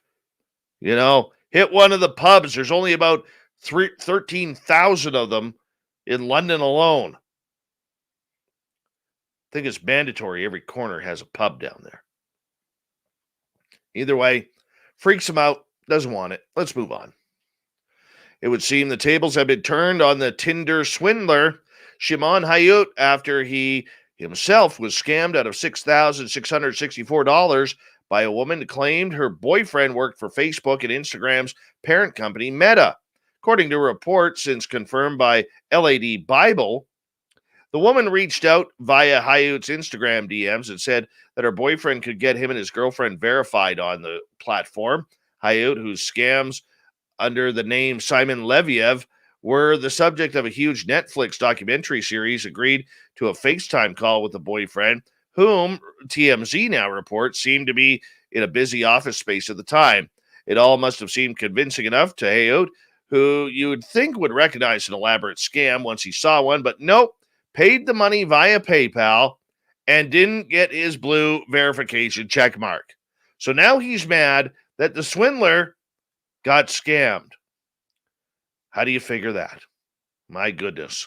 By the way, in Brazil, following rules that he found on Google, a 9-year-old boy boarded a plane without a ticket, travel documents, or luggage, snuck in on the plane, traveling 2,500 kilometers cross country before he was found.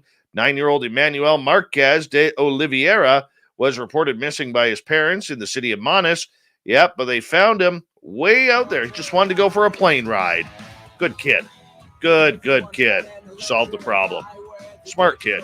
Thank you to everybody participating in tonight's show, including Victor Viggiani, for an amazing show about Canadian UFOs. We got Mr. Ron Bumblefoot Thal rocking in the background with Little Brother is watching. Bumblefoot is the official music of Spaced Out Radio, rocking us in and out of every single show. Get your horns up for the guitar god himself. Special thanks to everybody listening in at home, at work, in your cars, wherever you may be. Thank you to everyone in our chat rooms tonight. YouTube, Twitch, LGAB, Revolution Radio, Spreaker, Facebook, the Face Travelers Club, and on Twitter at hashtag Spaced Out Radio.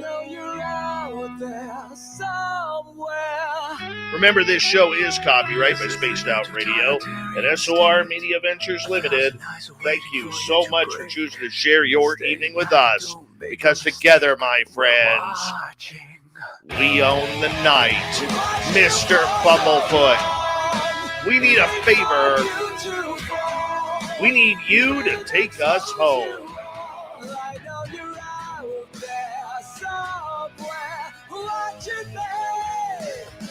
Yes, the Woo train has docked for the night. But soon, my friends, we shall ride again. Your seats are always available. Your tickets never expire. And if you want to bring a friend, we've got room for them too. Good night.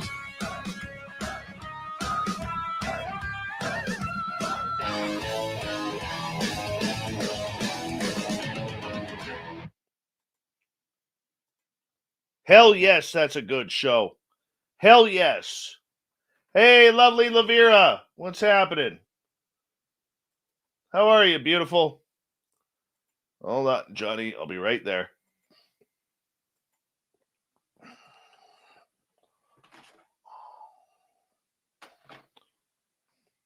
Thank you for a wonderful show, people. Seriously. Couldn't have done that show without you. You guys are awesome. And our team here at SOR for bailing us out, getting this show going. Oh, fantastic job by the team tonight. Do Victor you have did a any, great job too. Victor was amazing. Do you have any idea on the plans during the Vegas meetup? Stephanie, good question. We are all kind of just, we moved it.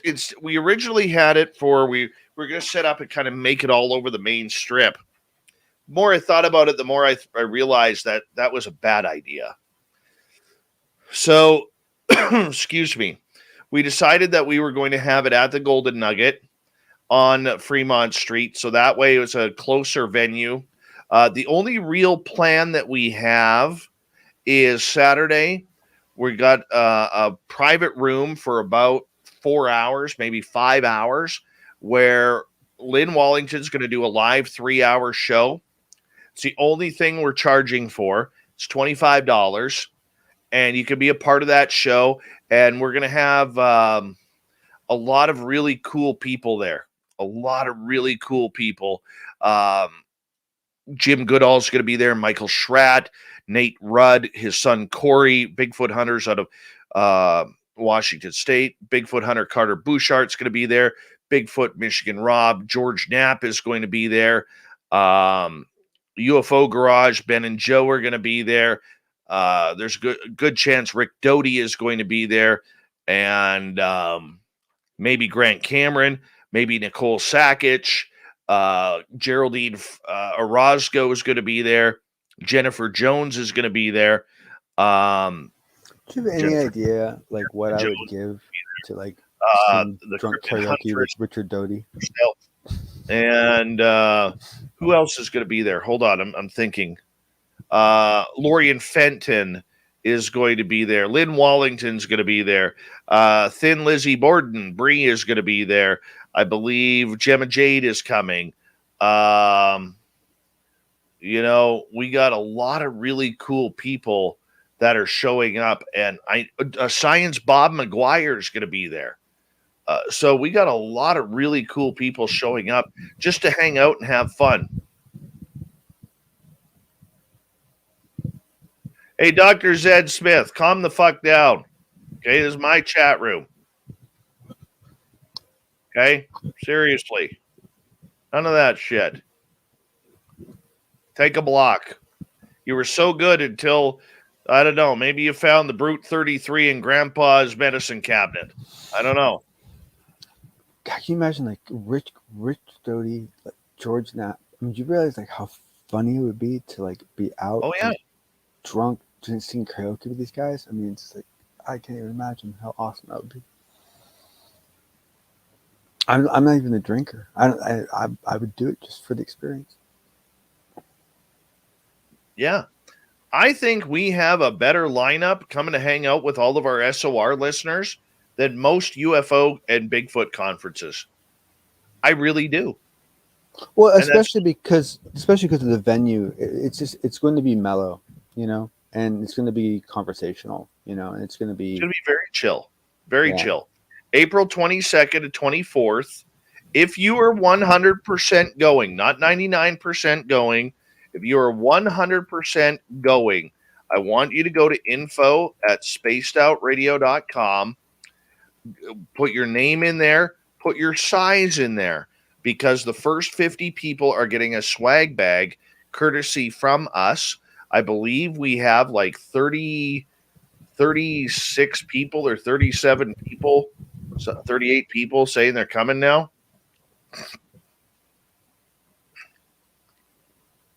So, no offense to Wirona Farm. I don't believe a thing that comes out of Project Unity's mouth. Not a thing. And that young lad needs a good shaking. It's weird. Some of the stuff is good and some of it is wow.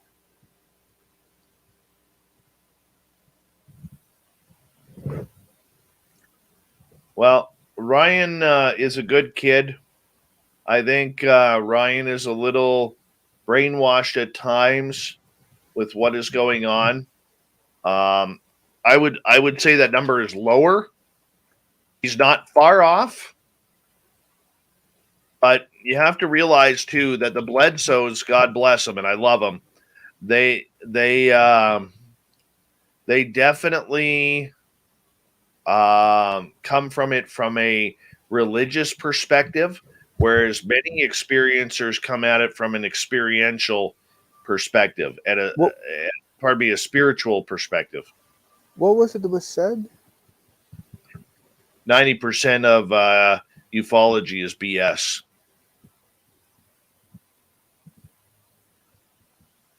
Huh. Yeah, Ryan's a good kid,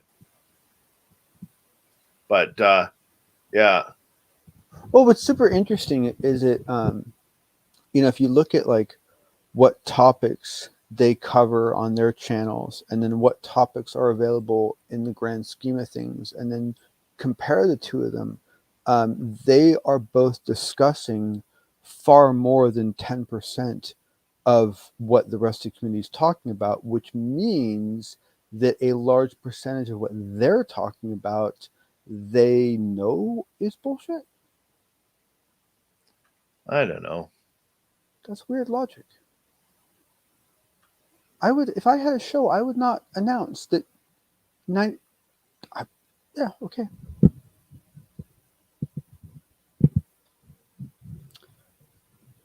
But I will admit, like, I do think that a tremendous amount of it is the thing that's hard is that I think very, very little of it is maliciously this way.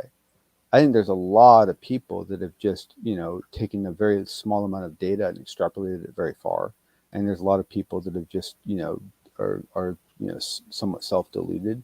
I think a lot of people that are just all on very personal journeys, and it really has nothing to do with anyone else. And it's when it's shared that it seems to cause all the problems. Oh, John, you're so right. It is so much about a personal journey that I think we all forget, because you know what? The one thing that I've learned about this is my ufology is very much different than your ufology, which is different from John Alexander's ufology to George Knapp's ufology to Luscious Jules in the chat room, her ufology. It's all different. And, you know, somewhere in between there is balance, but it's hard to find that balance that we're all looking for. It really, truly is, and it creates a lot of unnecessary disdain within the community. That's for sure. Oh yes. Oh yes. Yes. So I'm just looking to see what just like a round trip ticket is to Las Vegas, because I just realized that, like, even if I can't like stay for a while, I could probably just like come for the day. Oob to Joe's Bane. You've got aliens.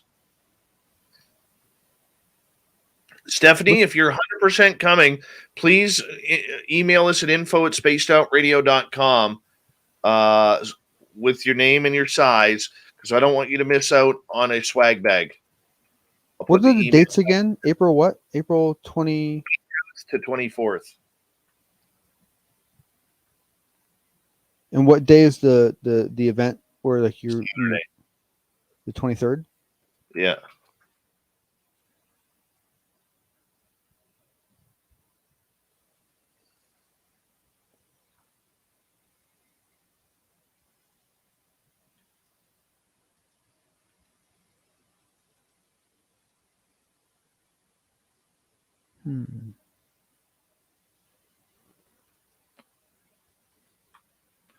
Al Menial Scientist, welcome to the channel. I hope you're having a good time, and thank you for joining us and staying late with us, man, and contributing. There's good people in the chat room. I think we can all attest to that. There's good people in there, and we welcome you. You know what I did once, Dave? There was a party going on in Vegas that I wanted to go to, and I couldn't go because I had to go. I don't remember. I don't. I think I was on my way to Europe. I don't remember. I was on my way to somewhere, and so I basically rerouted my flight so that it flew me from San Francisco to Las Vegas and laid me over there for like 8 hours. And then my flight went on from Vegas and did the rest of the trip. So then I got this 8 hour layover. I was able to get to the hotel and enjoy the party. It was awesome. Nice. Good call. That was way cool. Very good call, Johnny boy. Good for you. Let's see here.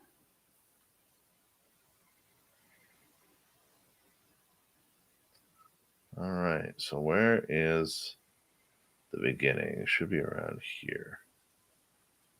I cut that out. There it is. So too. All right. Eliminate that hack right there. There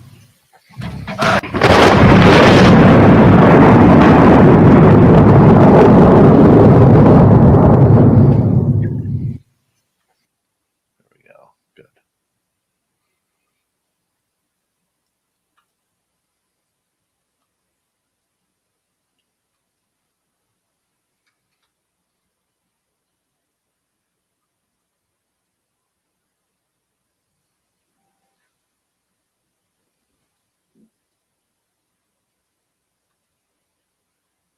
You're awfully quiet there, Johnny boy.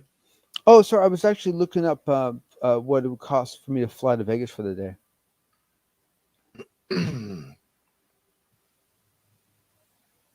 Because normally I can fly to Vegas for like about $120 round trip, and but when you fly back and forth the same day, you don't get access to the same discounts because there's no subsidizing by the hotel industry because you're not staying the night. Go home the next morning. Well, no, I mean, I'm just depending on what my job situation is. I'm just trying to figure out what would be the cheapest way for me to get out there, and so I'm just looking to see like, could I just fly out in the morning and just be there for the day and then fly back in the evening? So we'll see. Pick up Joe for options. Pick up Joe, and because he needs to come too, and he'll even let you touch his hair. That's not it. Son of a gun. Oh God, I cannot even imagine driving. I drove once to Laughlin, Nevada. Yeah. And actually celebrated New Year's in Laughlin. I believe that was the year I turned 17. I think. No, I was younger than that. I was 16, I think. 16 or 17.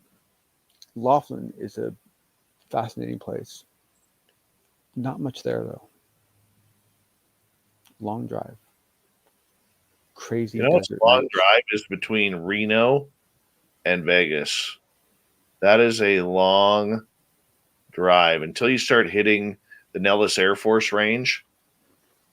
It's pretty boring. Because the only people that are that's because the only thing that road's for is burying people, Dave. That's the only thing anyone uses. That no one's supposed to. It's not a transit road. Take a damn airplane like everyone else. Don't drive that road. It's dangerous. Sensational Sherry, can I talk? Dan W, thank you. Late but great super chat. Thank you, Dan. Yes, no kidding. Very appreciative. We'll throw that one up on the board there. Thank you so much, man. Just knocked me out with that one. Mitchell, darling, how are you? I was reading Sherry. Can I talk to you guys into FaceTime the Saturday thing? What are you talking about there, Sensational Sherry? I'm lost. But thank you, Dan W, once again. Dan, where in Canada are you, by the way? Just out of curiosity.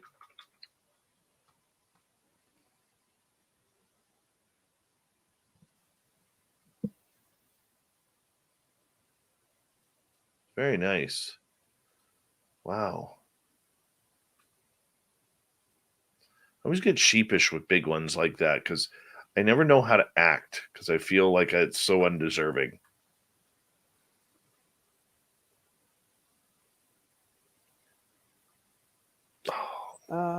Yeah, I don't know. River Dogma, how are you, man? Looking at Laughlin's lights right now. Hi, Eva. Eva. I love driving out in those places because you're like, there'll be signs that says like no fuel for X number of miles, and know. they're not kidding. It's not like a Plenty. suggestion or anything. They mean it. I remember we drove from Anaheim to Las Vegas. It's a 4-hour drive. And I guess it is. yeah. And my stepdaughter was being just a little bitchy that drive. And so long story short, I said, could you do me a favor? I said, can you figure out which cactus trees are male and female? And she's like, well, what do you mean? I said, well, the male ones have cacticles, so you should be able to see them. Instead of testicles, John, cacticles. Yeah. Okay. And so the rest of the trip, for like an hour and a half, she was calling out every male cactus she could find because she was seeing cacticles on them.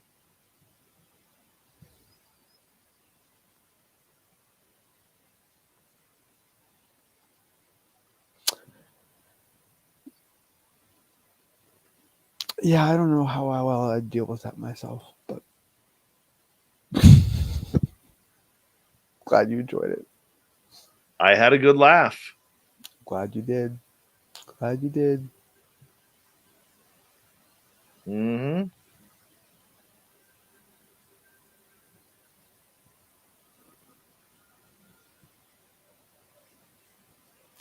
I'm so going to go to Disneyland this year. So going to go to Disneyland. I love Disney. I've been so many times. I used to live near it too when I was a kid. Well, it's like when you live in California, it's I mean, yeah, I mean, okay. If you stop for food and stuff, like, it can take you 8 hours to drive there, but you can do it in 6, technically. Do it in 4.5. Bay Area to LA, and so basically from most of California, you can drive to Disneyland, in a day, and so it's a very like common vacation spot for everyone, and so it's nice because you get to go a lot when you're growing up for the most part, although it's gotten insanely expensive. I always try and time out with Disneyland when American kids go back to school, because you guys, your kids down there go back to school usually in August. Very few school districts actually go back to school Labor Day long weekend, so it cuts down on the lineups. Mm-hmm. Mm-hmm. Yeah. No, it does. Yeah, and a lot of times, like I will I'll have to go down there a lot, or I used to have to go down there a lot for business, and so I'd be stuck there for for a day or two, and so if my meetings got out at 5 o'clock or something, and I had nothing to do, I would go to Disneyland for the evening, and go on rides and have dinner and just have fun. It was awesome. What's your favorite Disneyland ride? Pirates of the Caribbean. Yeah, that or the Haunted House for me, or Splash Mountain. Yeah, Splash Mountain. That's probably my wife and my favorite one to go on together, and the Haunted Mansion is so many. It's a And for me, Disneyland is more about like it's the grounds and the quality of the material, and just like it's such a beautiful delusion. Oh, totally. It's what communism's supposed to be. Seriously, I mean, like no joke. I mean, like that's the beauty side of it. It's kind of like what, actually, to be honest with you, it's kind of like what Singapore is like.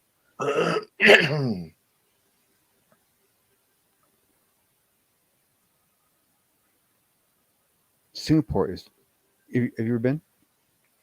No, but I did hear that you can get thrown in jail in Singapore for chewing gum. Technically, yes. Technically, They have you would an have. anti-gum law in Yeah. Singapore because they got sick and tired of people spitting their gum out and it's sticking to sidewalks and on the streets. But do keep in mind that this is a country where pornography is completely illegal. I mean, any even public display of affection is often illegal. With that said, every hotel that you stay in, when you go there, offers pay-per-view porn. Weird. Yeah. Do as I say, not as I do. Apparently it's the same way in whatchamacallit? What's the fancy place there in the Middle East? Dubai? Dubai. Dubai, I would love to go see. Dubai, I would really, really love to see Dubai. I would love to see Dubai. I was on my way to Riyadh a while ago, and then oh yeah, right, and then there was a military exercise going on off the coast, and I decided to avoid that trip. Kind of bummed I never got to go again.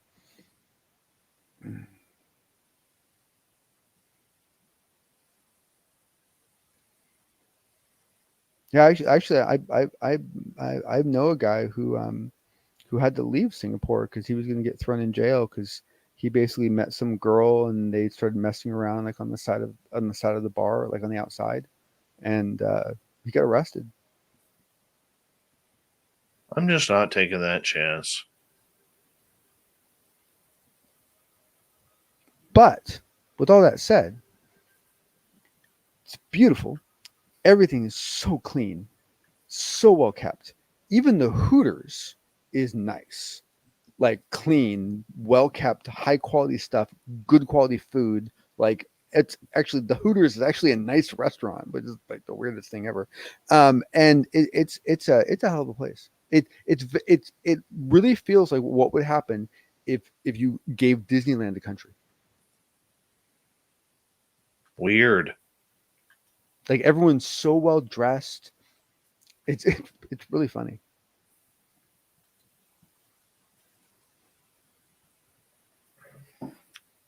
Well, I tell you what, I don't go to Hooters anywhere except for in Singapore. It's the only place I'll go to Hooters.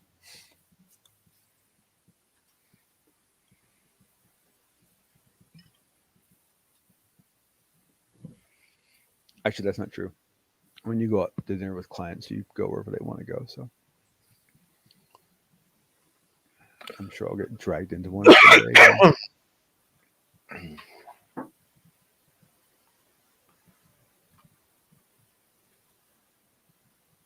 Oh, my eyes are killing me.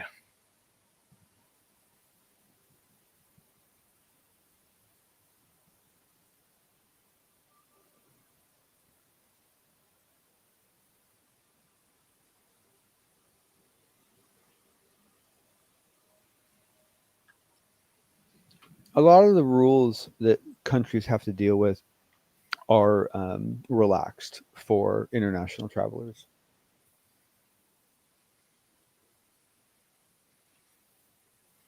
Like in Dubai.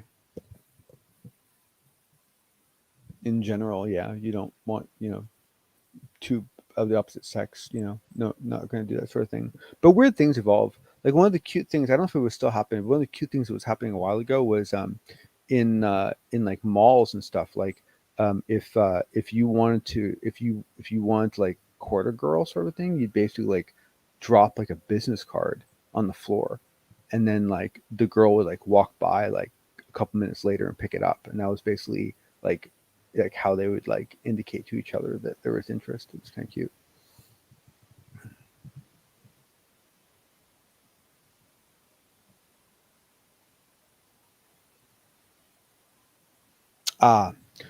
A Hooters is a like a beer barbecue restaurant type place, faster food type barbecue that is served by women not wearing much.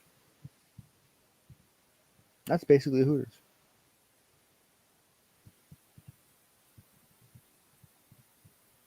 It's all about owls for me.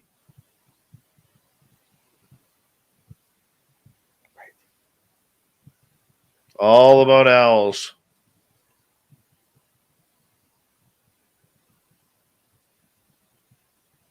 All about owls. Do you have owls where you live? Yeah. How big do they get? 4 feet. Wow. Big gray eyes. Big black almond chestnut eyes.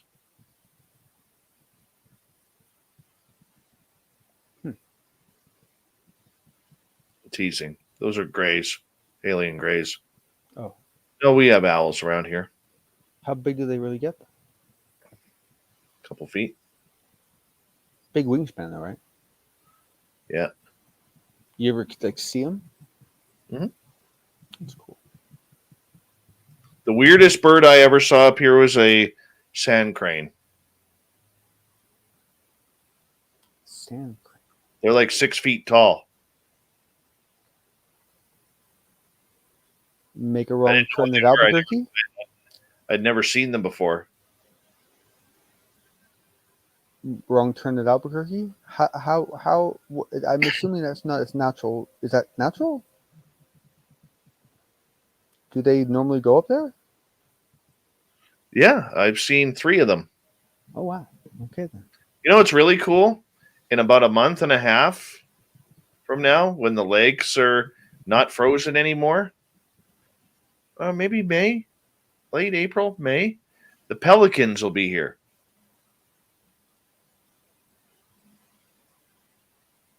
Yay! I like the pelicans. I'd never seen a pelican before until I moved up here. Like, I expect them to be in California and coastal cities in Mexico, not in the middle of the forest in Canada. They come up here to breed. You're talking about the ones with the big gully, like they scoop up water with the fish? Yeah. Yeah. Oh, okay. Pelicans.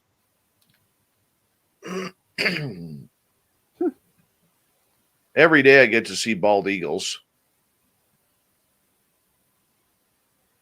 That's kind of cool. We get a lot of hawks. Oh, bald eagles. There's a lot of hawks. Actually, it's amazing how well the hawks do in actual suburban areas. And I guess it's nice to see that they're still doing okay. No eagles, but for the most part, it's just hawks and the normal, just random birds, and then a lot of ducks. Oh yeah, everywhere. Ducks are everywhere. Swans are everywhere. Geese are everywhere.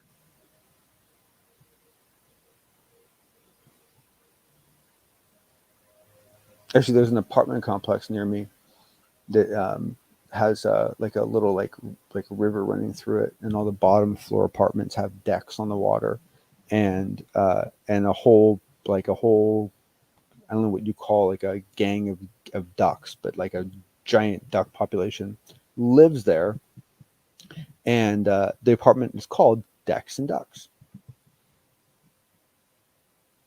It's kind of cool.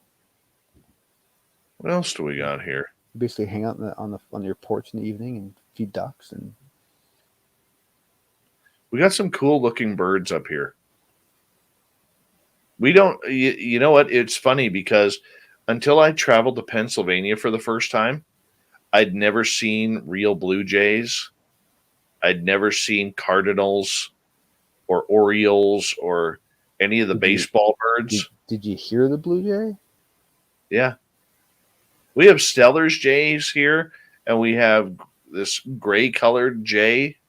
Not a big fan of the blue jay sound. Yeah. Steller's jays are gorgeous. They're all blue. Bunch of freaking dinosaurs. Yep. Just bitter they didn't get up on top. And then we got these big red-headed woodpeckers around here. They're awesome. Love the woodpeckers. I remember as a kid being pleased when I found out woodpeckers were real. I just assumed they weren't. But so I was like, wow, they're Really? real. Neat. And they really do that whole thing, you know, because, you know.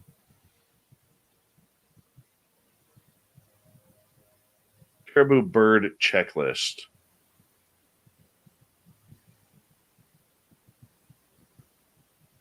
Photos. Yeah, the condors are coming back, but they're a deep forest because I mean their territories are huge. Because the condor's wingspan is like, I forget what it gets out to, but I mean it's madness. Here's some of the birds from my area. It's kind of cool. Is hunting a big thing in your yeah, hunting is a big thing, huh? Oh yeah. Of course you got the Canadian geese there. Canadian Air Force. Right. We got loons. I love the loons.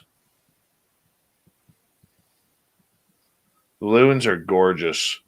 Literally, dude, I could walk out my studio, walk outside at any time of the night, and I can hear the loons on the lake from like 2 miles away.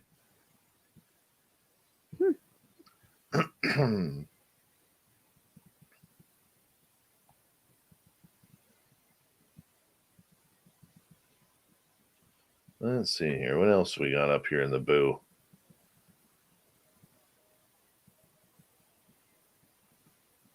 The hell is that? Oh, that's a ptarmigan. Yeah, I've seen one of those. Oh, bugger. Actually, Dave, I gotta get going, buddy. So Yeah, you go, man. yeah. All right. Catch you later, buddy. Yeah. Oh, there's the grouse. Eat those. Yeah, Those are why you hit those? No, you don't. You eat them. Oh, eat them. Ugh. Yeah. They're like chicken.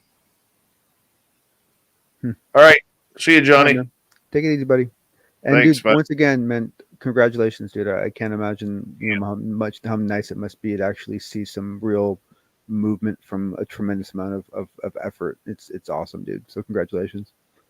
Appreciate you, buddy. Thank you Take so it easy. much. Thanks, everybody. Take it easy. Good night, John. I got this guy right here and this guy right here. They battle for my water feeders.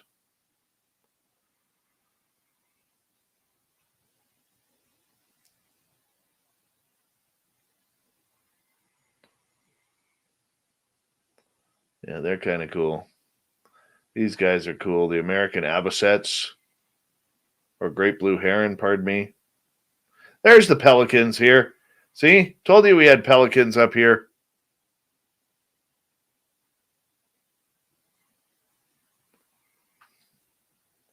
Dragonfly. Oh, what's that? Some city. Yeah, that's our pelicans up here.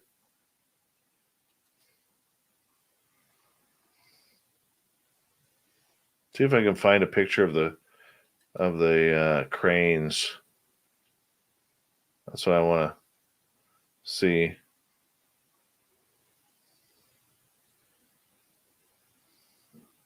Yeah, it's a bird watcher's paradise. Had this little sandpiper in my yard before.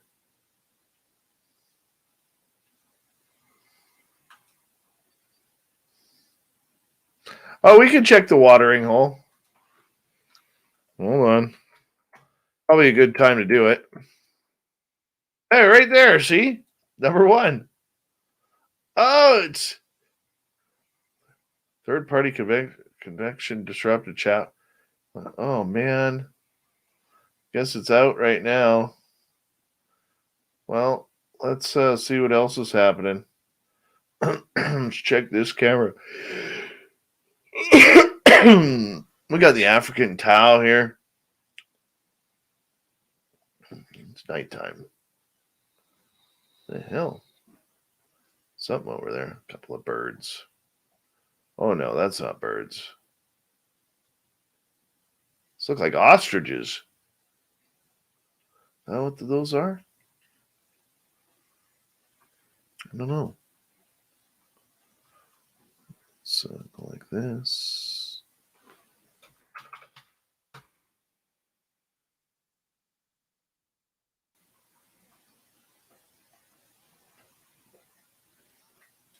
That's about it, man. That's all we got. We're slow tonight. Slow tonight. So are the loons, man. The loons are ferocious killers. All right. I'm going to say goodnight to all of you tonight and tomorrow night on the show. Craig Weiler is going to join us. We're going to talk about the Gansfield experiment and ESP. It's all paranormal tomorrow night. We're going to have a great time. And then we finish off the week with our Keith Andrews and the ET Connection. And then we head into the weekend where Lynn Wallington will be here for the weekend show. And then after hours with Big Willie, John, Gemma Jade, and Thin Lizzy. Be a fantastic weekend.